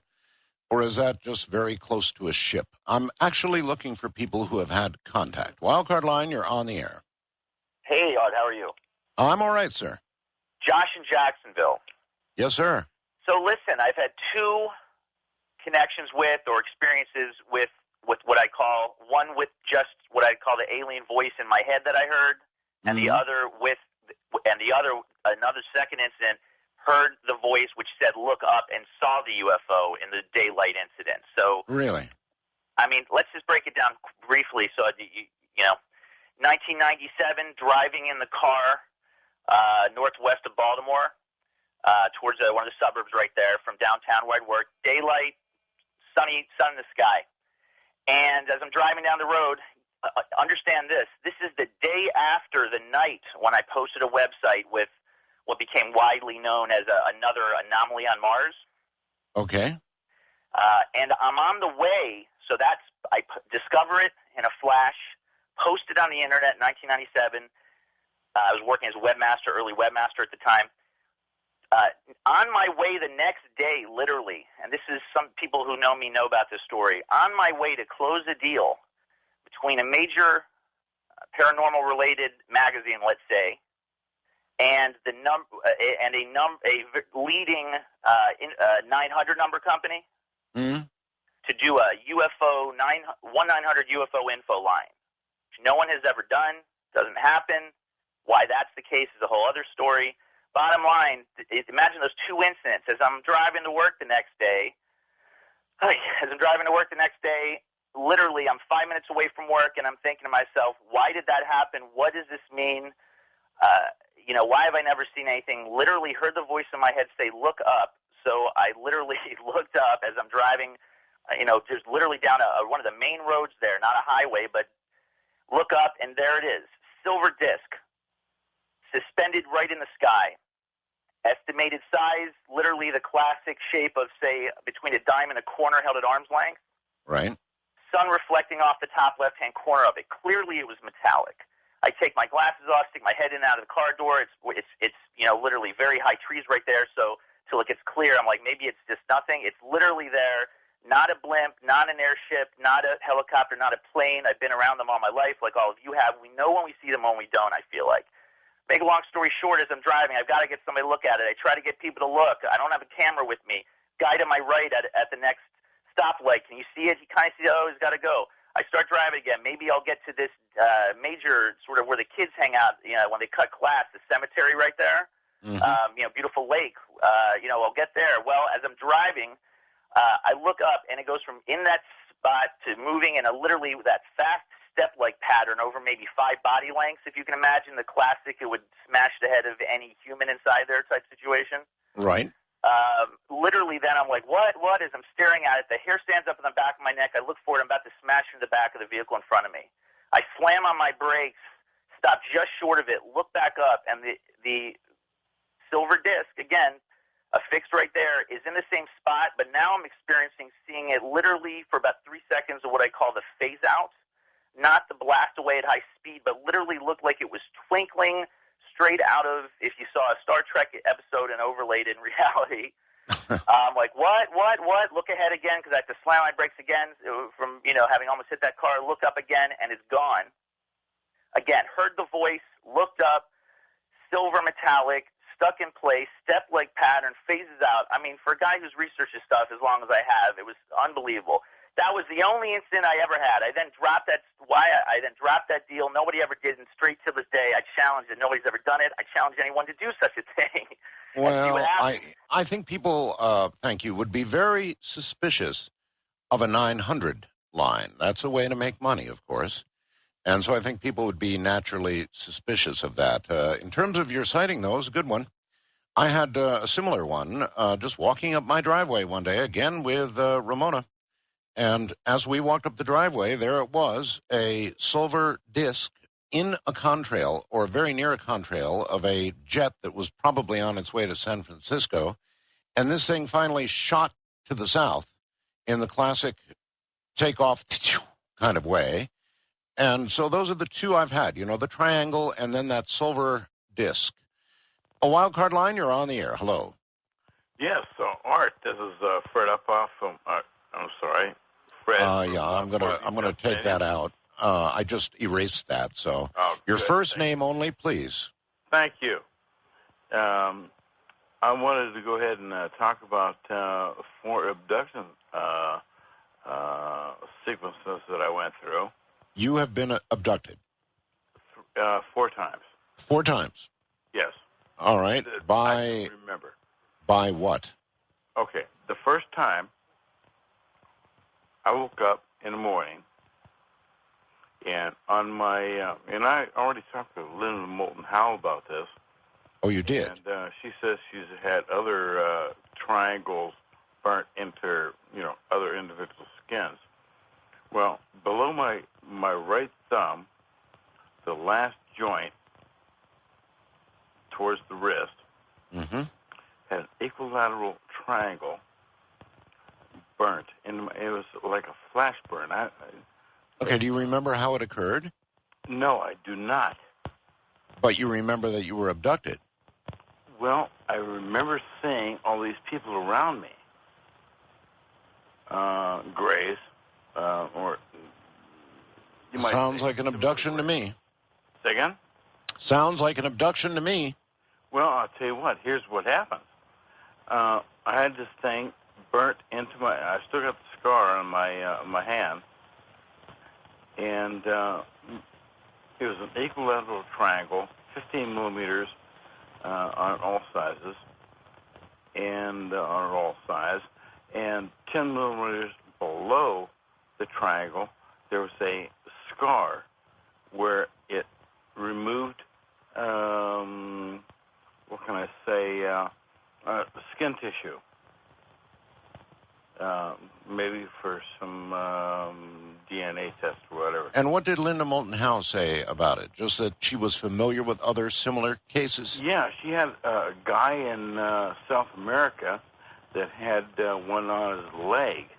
Mm-hmm. But the thing about this, the weird thing about mine was, is 3 days after I had the thing done on my right hand, it appeared on my left hand.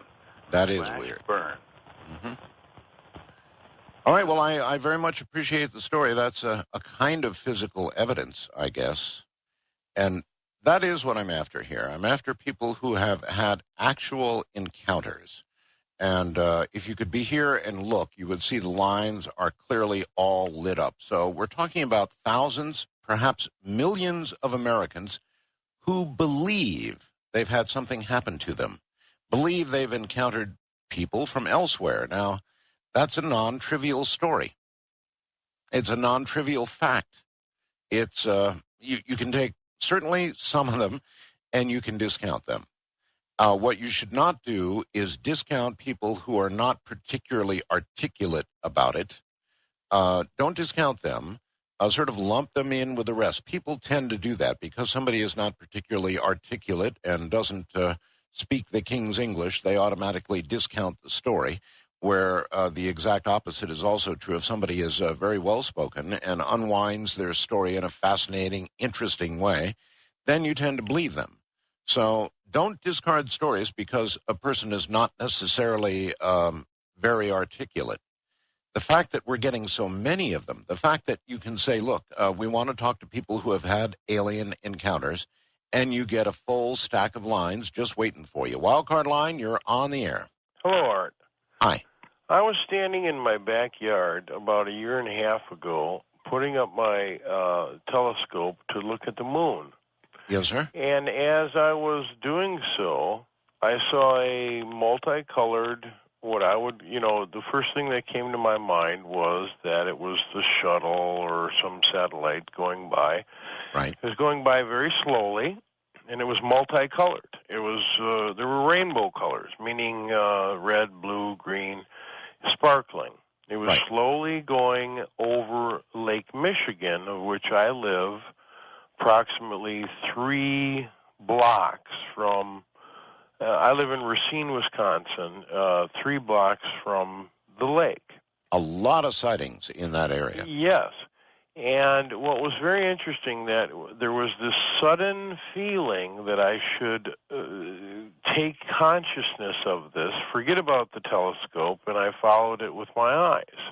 Mm-hmm. I got this intense feeling to hop in my car, drive the 3 blocks to the lake, and when I got, and where I live, there's a bluff. There's a, you know what I mean? There's a drop-off, a bluff there that goes down to the lake bed down below. Right.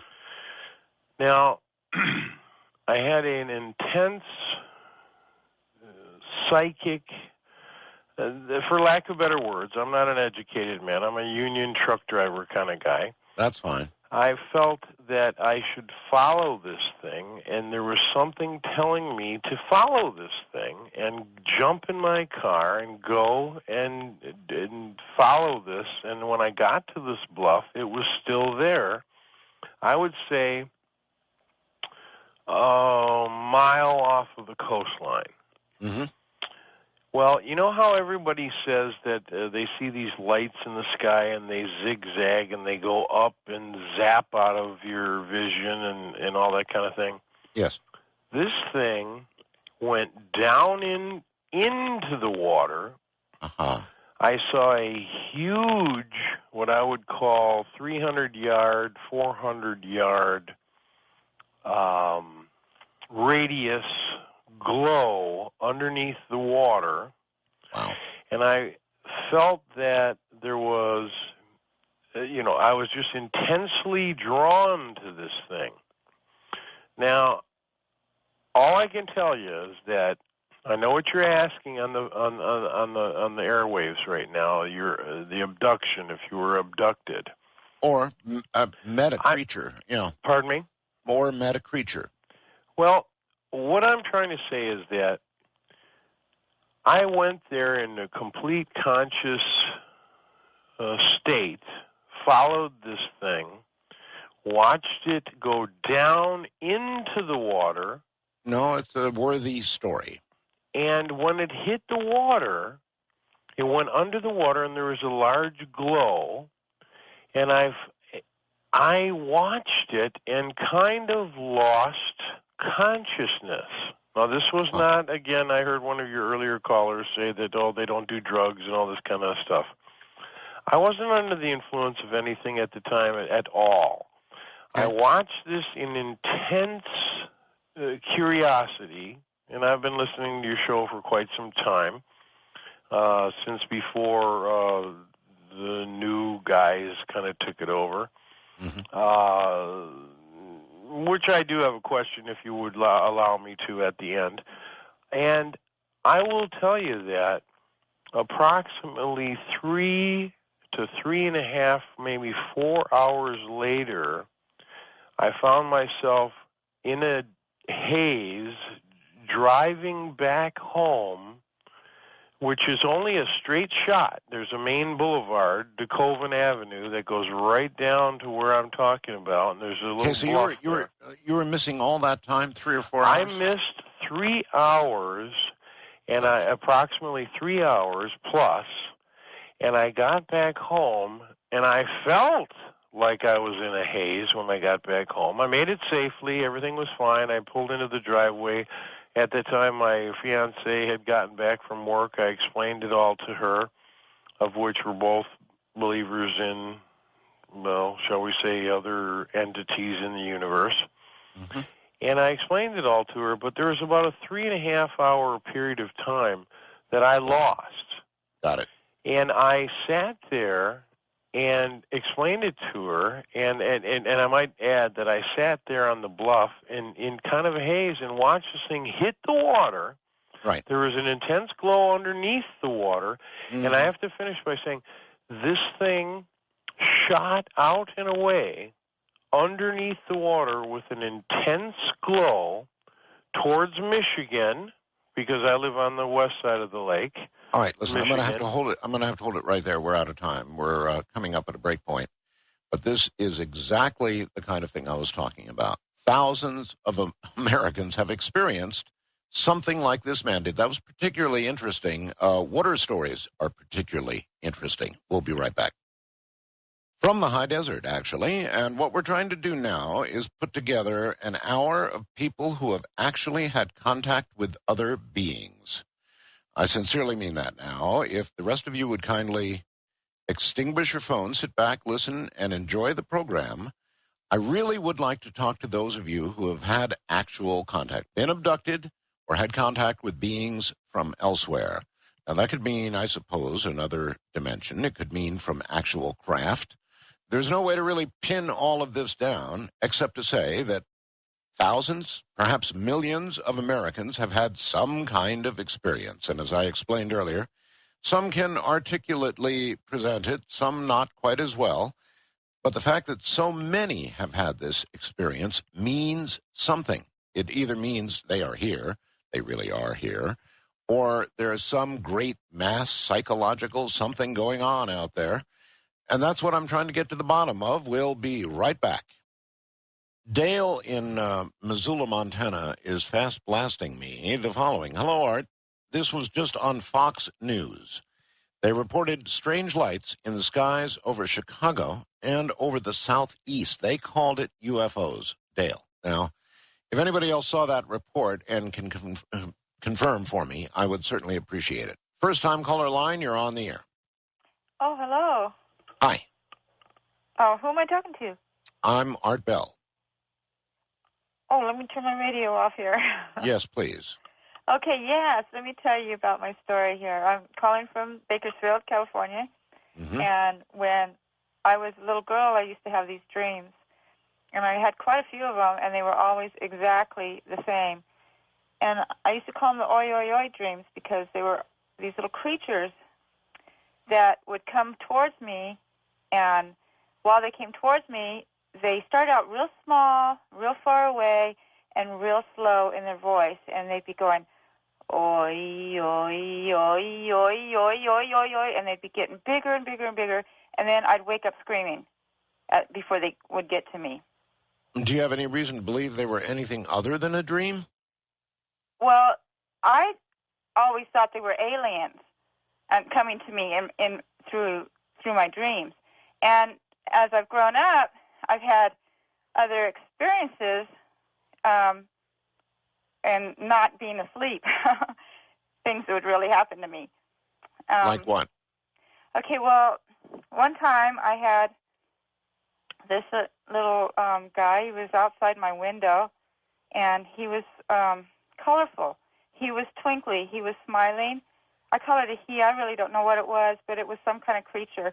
It would not let me get out of my bed. I wanted to get up so I could go get my daughter and show her, but it would not let me do it. For hours, it kept me there just watching it. And it would smile, make all these funny little faces that made me smile and feel really good. Meaning you were paralyzed. Yeah, I was paralyzed in my bed just watching it outside the window. It seemed to be outside my bedroom window. Mm-hmm. And for hours and hours until the early, early morning. Well, I'm not sure what you would call that, but some kind of creature from somewhere. West of the Rockies, you're on the air. Hello? Hi, turn your radio off, please. It's off. Okay, fire away. Is this Art? It is. Oh, hi, Art. Hi. I'm calling refer to your guest bringing up the book of Ezekiel in the Bible. Yes. Now, that book was written, Ezekiel's story was written long before Christ was ever born. So if there are people that have doubts about spacecraft, pick up your Bible, folks, turn to the book of Ezekiel, and you'll read all about the first spinning wheels that ever came to Earth after the Earth was populated with people, plants, and animals. Okay, well, there's no question about that. I think most ufologists, most people who have investigated UFOs have been pointed toward the Bible before, but that was not an actual encounter story, and that's what we're after tonight. East of the Rockies, you're on the air. Hi, I have a story. Okay. Basically, I was in my bed, and I woke up, and there was a dog over me, and he wasn't my dog. So I wake up my sister. I tell her, "Wake up! There's a dog." She's like, "What dog? I don't see a dog." He ran out the door. 2 days later, the same dog comes back. I followed this dog down the hallway, and by the time I reached the end of the hallway, it's daylight. So in other words, a number of hours went away. Yeah, it was completely dark when I left my room. I followed this dog down the hallway, and it was completely light when I reached the living room. Wow. See, I don't know what to do with a story like that. That's really weird. Do you have any other recollections at all of what went on during that time? No. I was like, why am I in the living room? What happened? Where did the dog go? And why is it daylight? That's weird. You sound young. How old are you? I'm 21. 21. And how long ago did this happen? Oh, I was probably about 14. 14. Okay, I appreciate the story. Again, I don't know what to do with it. These stories come in so many different forms. I mean, from a dog to a creature, a sparkly creature, to the traditional grays, to you name it. International line, you're on the air. Hello? Hi, is this EM 800? It probably is, yes. Yeah, I got a story about the Greys I wanted to tell her, Bill. Okay, well, you're speaking to me, so go ahead. Wow, I'm a security guard in Detroit, and I'll tell you, I see some weird stuff all the time late night here. But my story is actually based when I was in San Antonio, Texas, and I was living in a trailer, and I woke up in the middle of the night one night and saw this creature. I wouldn't even call it gray, but it was definitely the description a lot of people want to give. And that day, I had some dental work done, and it was pretty heavily drug-induced that I thought of. But I got up to attack this thing, and it struck me over the head with a can of Campbell's soup that was on the counter. And I woke up the next day on the floor, bump on the back of my head, can of soup gone. And the person I was living with couldn't really explain the whole thing altogether. Ever since Well, I don't know what to say. Another weird one. that, Yeah, I appreciate the call, and I'm getting reports now. Yes, Art, it's true. Fox News did broadcast news of the event, which transpired again over Chicago O'Hare Airport. Now, this surely cannot be the previous incident. If they're reporting this again tonight, apparently there's something else going on over O'Hare. Let's see. Confirming the Fox report, Art. This is DJ. It aired just before 8 p.m. Eastern. It was a story of the recent sightings over. Okay, maybe it was. The reporter covered both sides, ended with the special effects of pretending that he was getting beamed up. Well, of course. Wildcard line, you're on the air. This is Art. It is, yes. Hey, how you doing tonight? I'm all right, sir. How about yourself? Doing great.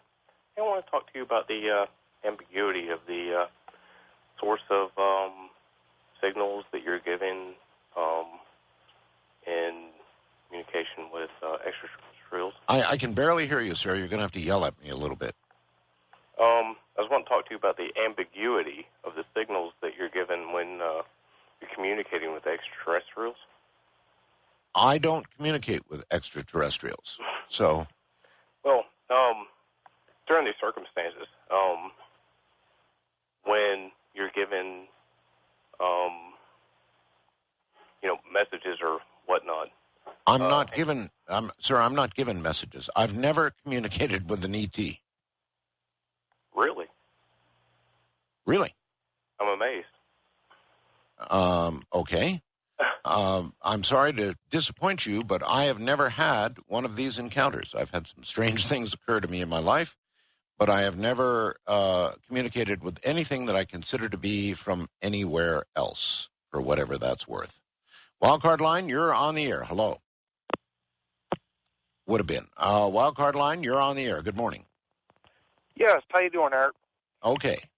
My name's Jeff. I'm from upstate New York. I just got a weird story to tell you. It's kind of like, it's a ghost story, I guess. I do security work in an office building downtown. I open up the building for a bunch of employees that work there, and I get the place ready. I'm there about 45 minutes to a half hour before the place is actually open. Okay, so I'm in there. I get my logs together. I do my reports. I basically lock myself in for about a half an hour. So it's just me in this big building. I kid you not. I don't know what's going on, but it's like someone's like right behind me at the lobby desk. I know the feeling. I You can can almost feel someone like breathing on me. Right. You know what I mean? I can feel that someone is right there. Right.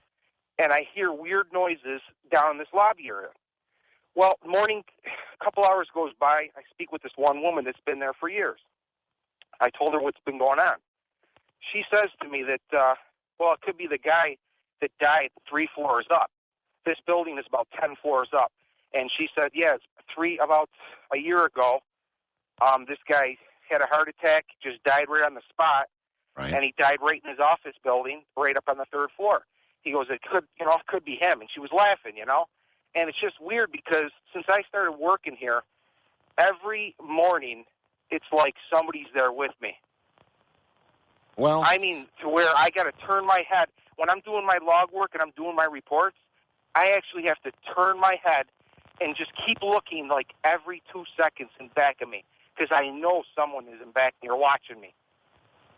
Well, I don't know. I don't know if I'd stay in such a job. And I'm not sure that the kind of story you're hearing right now, and then supposed alien contact stories, I'm not sure how different they really are. I guess that's part of what I'm probing here. All of these stories seem to sort of mix together, and that's why ufology and the paranormal world, I think, may be connected. I wrote a book once called The Source that really attempted to kind of put all of this together, and I'm still not so sure that it doesn't all belong together. First-time caller line, you're on the air. Yes. Hello? This is Hawk. Yes, Hawk. I am calling about a entity or entities that I encountered and that have been continuing to follow me and members of my family throughout my life. Okay. I wondered if you had any knowledge of the history of the Ouija board. Sure. Do you know where it actually came from? No, the history of it, the beginning history of it, it's very old. Ouija boards have been around for a lot longer than I have. So, no, I don't know the actual beginning of the Ouija board. Well, my grandmother brought one from the hills of Kentucky that was given to her by someone who called herself a witch, and it was old at that time. And this was nothing like the ones they have now. This was handmade, and it was called a Rajan Spirit Calling Board, R-A-J-A-N. And it was not a game like the Ouija board they sell in a game box. This was in a wooden box with symbols on it. And when you opened it, everything was wrapped in black silk. Wow. And there was rattles. There was a actual pyramid that you set on the board. It was made out of a dark-colored wood, and it had an actual crystal mounted in an eye position hole on one side of the pyramid. And it was supplied with candles and an old hourglass and these ancient-looking rattles. Did you give it a try? Yes, me and some of my cousins gave it a try. Uh-huh. And an apparition appeared in the room, and we asked it what its name was, and it told us its name, and it turned out later that what name it told us was Lucifer spelled backwards. My. And we were so scared, we did what it said to do. It said to blow out the candles and shake the shaman rattle, and that it would scare the spirit away. And then you would look into the crystal, and when it was trapped in the crystal, you couldn't see through the crystal. It was foggy. When it was gone, you could see through it. After we did that, it was gone. That's really weird. We continued to have problems after that. I mean, I can't tell you. I couldn't begin to tell you. I mean, not long after that, my very gentle grandfather just became what I can only say was possessed and shot and killed my grandmother. Oh, my God. And well, nothing you're saying about this is a surprise. I had a very, very bad one-time experience with a Ouija board that I don't talk about, and I think they open doors to areas that you don't want to go. well, this one at the bottom, I went back because my family still doesn't believe that that's what caused all of our family's trouble, even though half of our family's dead now. And I looked to where it said it was manufactured, and this was just a couple of years ago, and I wrote it down. And then all that's left of it, all the rattles and all the other things are gone, but the board is still there, and it says... Where was it made? It says that it was made in the Far East, distributed by Cooper Toys, 666 Lake Shore Drive, Chicago, Illinois. Okay. Well, all right. I got a little more than I bargained for there, folks. What I've done is I took that out. He gave me a specific name of a company and an address, so I took that out. I will say this, though. I had a truly terrifying experience with the Ouija board. I highly recommend that all of you stay as far away from them as you can. They're nothing by themselves. It comes back to everything that we've been talking about with regard to intent. Consciousness, but most specifically intent.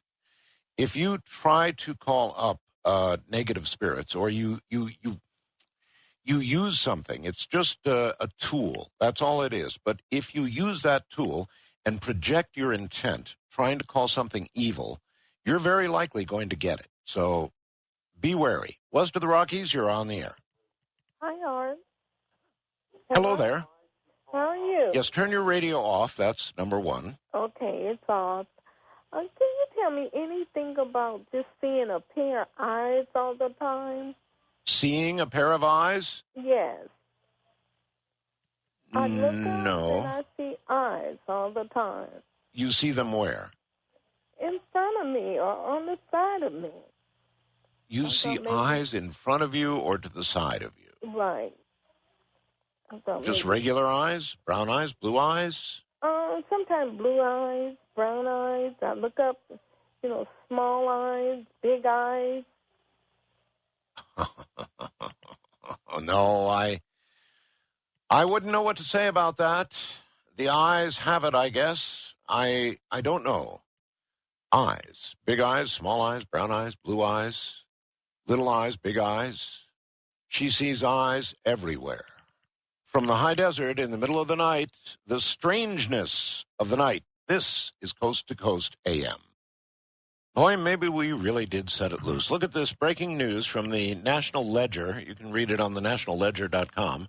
From the Carolinas to Arkansas to the deserts of Arizona, unexplained lights have filled the night skies of late. That means local news stations and the 9/11 switchboards get calls as people try to explain what at times seems like the inexplicable. Since a UFO appeared over Chicago's O'Hare Airport in November, it appears that people are more concentrated on the skies. This time, a report comes from Maine. According to the Morning Sentinel, callers from 4 southern Somerset County towns reported seeing strange lights in the sky Wednesday night. According to the paper, a caller from Shohagan Road in Fairfield reported seeing strange lights in the skies. It just goes on and on and on. It's something's definitely underway, folks. And whether Chicago O'Hare kicked it off or the experiment last night, one way or the other, something's underway. We'll be right back. Right back to it we go. West of the Rockies, you're on the air. Hello? Hello. Hi, Art. Hi. It's Carolyn from Vancouver, BC. Yes, Carolyn. Are you still talking about alien abductions and seeing things? Yes, we are. So I have this little story. I'm not sure if it is an alien thing or not, but when I was a little girl, I used to always see things in my closet, and I'd always freak out, right? But when I've noticed over the years, I've always been like when I'm sleeping, like if I'm sleeping on my tummy, I always feel like someone's pricking me in the back. And then when I was like about 2 weeks ago, the same thing started happening again to me, and this time I felt like someone was like I woke up because I couldn't breathe, and something was like pressing against my back, and it totally freaked me out. And my cats were like freaking out at my door, meowing, trying to get in, and so that's basically my little Okay, thing. well, they know. Cats know. And again, I'm not at all sure that these things are not all connected. That is to say that UFOs, paranormal activity in general, that it's not all in some way connected. It may all be from the same source. And when you take call after call after call, I'm not really sure that it's easy to delineate between the people who describe alien contact, or at least some of them, and people who describe sleep paralysis combined with seeing something out their window and the rest of it. I'm kind of working on that in my mind, and I hope many of the rest of you are as well. Wildcard Line, you're on the air. Hi. Hi. I'm just have a story. Yeah, fire away. Turn your radio off, though. Okay. Hi, my name's Annie, and I'm from California. Hi, Annie. Are you Art? Yes. Hi. I have a story about around 1982. I was reading a book called Star People by Francie and Brad Steiger. And I was thinking about UFOs and so on at that time. And I sat down to meditate one evening, and I heard a high-pitched tone that wasn't like inner sounds that you sometimes hear in meditation, or it wasn't like an outer sound, but it was something kind of in between that. And so I'd had no hesitation whatsoever. I just knew I was supposed to go with the sound, and I went with it. And I found myself inside a ship, which was a saucer-type ship. And it felt like, to me, it was hovering over the, I couldn't really see outside, but it felt like it was hovering over the vineyard, which was next door to me. Right. And what I saw inside was this arced white light panel, which went from the bottom of the, what seemed like the bottom, from the whole length, from the floor to the ceiling of the ship. And it had rays coming out of the white light, which were different colors of the rainbow, soft colors. And I felt like if they were about the size of my hand. And I felt like if I knew what the colors did, I could just put my hand over these colors and the ship would move in some way. But I didn't know what the colors did, and I didn't want to do anything that I didn't know anything about. Yeah, I hear that. Did you see any beings or any sign of life of any kind? No, I didn't. But what happened later was that I had an occasion to call Marcel Vogel at that time. I had to ask him some questions. Yes. I was writing a film script story, and I called him and I asked him the questions that I needed to about my story. Marcel Vogel was a solid-state physicist that worked with IBM, and then he went into crystal work after he retired from IBM. And so when I was talking to him on the phone, I asked him, I said, I wanted to tell you about an experience I had. And I told him about this experience I had inside the ship. Well, one part I left out was, unintentionally, was that I only had enough time in the ship to realize that this was a real experience. And then I was like back in my body. Suddenly, it just shocked me so much. It was like, and then I was back in my body. So in physical Earth time, it was just that instantaneous thing. But in whatever other time that is that you go into, I had feeling that it was it was a different time, and that it for me to know all of those things that I found out inside the ship were it was a different time, longer than a sigh, you might say. Gotcha. Well, so I told Marcel. On balance, you feel this wasn't a valid, real experience. It wasn't. Well, it was definitely. I believe it was an out-of-body experience. Okay. And I think that's as real as physical body. But I guess there's different thoughts on that, different schools of thought. But when I told Marcel Vogel about this experience, I said, have you ever heard of anyone that's had that kind of an experience? He said, oh, yes. He said, that's the mothership. He said, thousands of people see it, thousands of people. Mm-hmm. And I was just amazed to hear a scientist speak that way.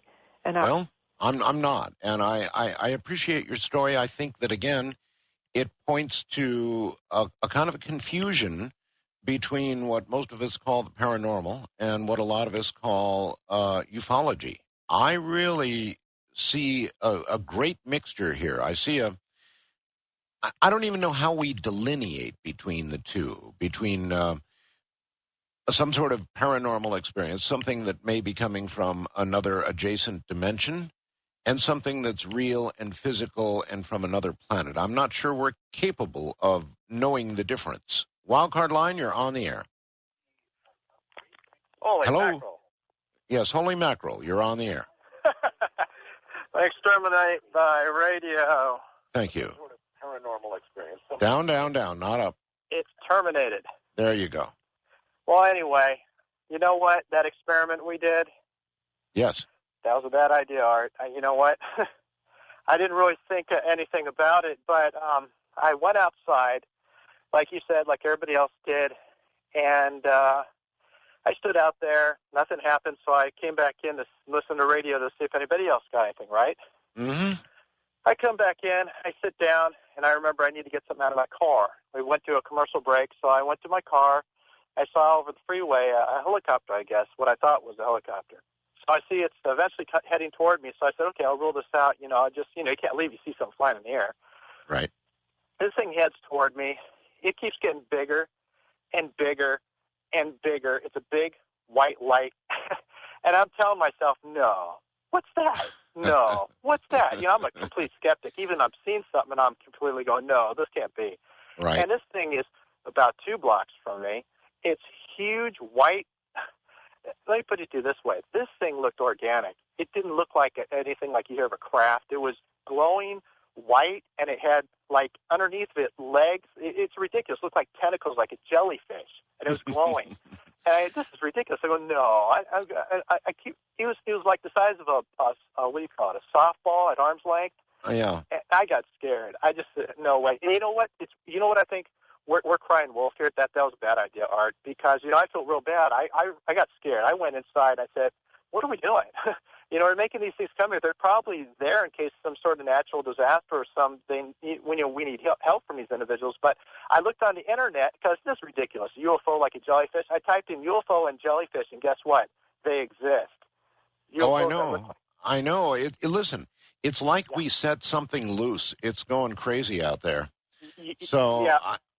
I don't know if it was a good idea or a bad idea. I don't, based on what we've seen so far, it's not a bad idea in the sense that I haven't heard of any negative encounters as a result of it. I've just heard of lots of things in our sky suddenly being seen. Lots and lots of things suddenly being seen. Now, it could be the result of just asking people to look in the sky. I cannot dismiss that. Or it could be that we really generated something that's still ongoing. First-time caller line, you're on the air. Art Bell, this is yes, sir. Chris from Murfreesboro, Tennessee. Hi, Chris. And hi, and I want to talk to you about an experience I had contact with aliens when I was younger. I've just recollected this memory. I think it was as a result of a near-death experience that when we were kids, I guess I was like 12 or 13, we were making ourselves pass out. I remember doing that when I was a kid. I guess like you're holding, you hold your breath, and then somebody comes up behind you and grabs you. That's right. I did that, and when that happened, I guess I went to some other dimension, but when I woke up or when I was in another dimension, I was on my back, and it felt like I was maybe on like a lunar landscape on the moon, and I was surrounded by like aliens, gray aliens. Mm-hmm. You see, what you have just said is absolutely classic. How do you differentiate the paranormal as produced by, I wonder how many of you remember that when you were kids, huh? You hold your breath, somebody grabs you. I won't describe how it's done because it's not safe. And generally you pass out. And then he has an experience that approximates aliens. All right. How do we separate the paranormal from the aliens, from craft, from things that people see? It surely seems to all mix together to me. On the international line, you're on the air. Hello, is this Art? It is. It is. Hey, I've been watching, you've stole my thunder, but Fox Network has been showing, that the cable side has been showing some footage of the UFOs you're talking about. So I just wanted to inform people that, they've got some actual footage out here on the TV. I know. I'm hearing about it all over now. Okay. Well, I know we're short on time, so but it's great to talk to you. Okay. Good to talk to you, sir. Thank you. And I don't know what we've set loose, but again, I guess it's a success from the point of view that what we're getting are sightings of things in the sky. We're not getting abduction reports other than the ones that come from some time ago. But we are getting massive numbers of sightings in the sky. And, well, that's kind of what we asked for. East of the Rockies, you're on the air. Art. Yes. Hi. Hi. I'm so happy to get through. I knew I was going to get through. I was laying in bed, sleeping, and my grandson got up to go to the bathroom. And my husband turned on the radio, and I just got up and called you. Okay. And got through. Okay. This is a story about my grandson. When he was 2 years old, he was sleeping with his brother, and every night one of them would get out of bed and go sleep with the mother. Mm-hmm. Well, the older brother woke up, and he couldn't find his brother, and I'm sorry, I'm nervous. He went in to talk to Mom and find out where brother was. Mm-hmm. And the mother said, no, he's not here. Go back and look for him. So he went back, and he couldn't find his brother, so he came back. He came back again, and couldn't find his brother. And he went back again, and he just decided to sleep on the couch. And the next morning, my daughter said, I told you your brother was in bed. And the 2-year-old said, no, me not. Me on spaceship. So when he came the next day, I said, what happened last night? And he said, I went on a spaceship. And he's like going zoom, zoom. And I said, what happened? And he said, they took me to see another Kenny that looks I'm just sorry, like me. another what? Well, he said his name. They Okay. took me to see another Kenny Oh. that looks just like me. Oh. Yeah. And my stomach just dropped. Mm-hmm. And so I asked him, I said, were they good to you? And he said, yeah. And I said, what did they look like? And he said, Grandma, big eyes. And I asked him if they talked to him. And he said they didn't have mouths, but they talked to him. This was a 2-year-old. 2-year-old. Now, I wrote Whitley about this, and he got back to me like the same day. Uh-huh. Beautiful letter. And I talked to him a little bit about it, but I didn't dwell on it. And we didn't talk much about it after that. But the synchronicity is that when I was writing Whitley or emailing him, my older grandson that found him missing was talking to his mother about it.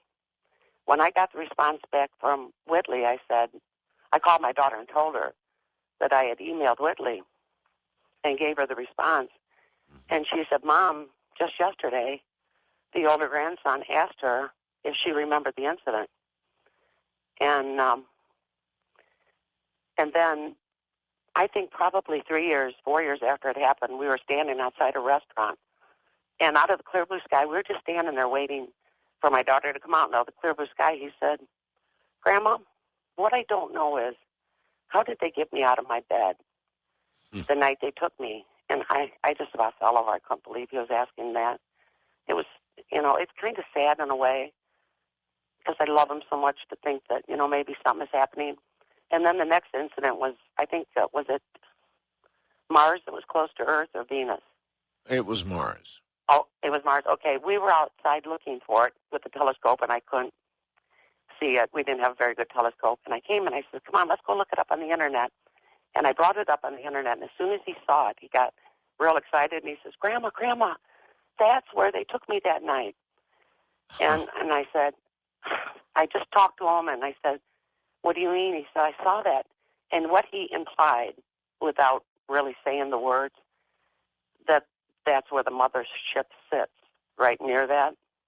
Now, he might have been talking about Venus, but it was Mars that I had on the Internet.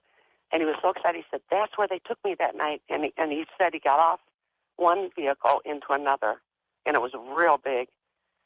And he implies different breeds, like insects type and reptilian type,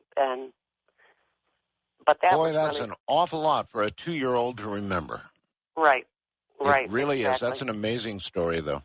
But what really got me the most was when he said they took him and showed him another Kenny that looks just like him. Yeah, exactly. I couldn't believe it, because, I hear these shows about hybrids, and I thought, oh my gosh, is it true? Is there any history in your family that would point to what he said?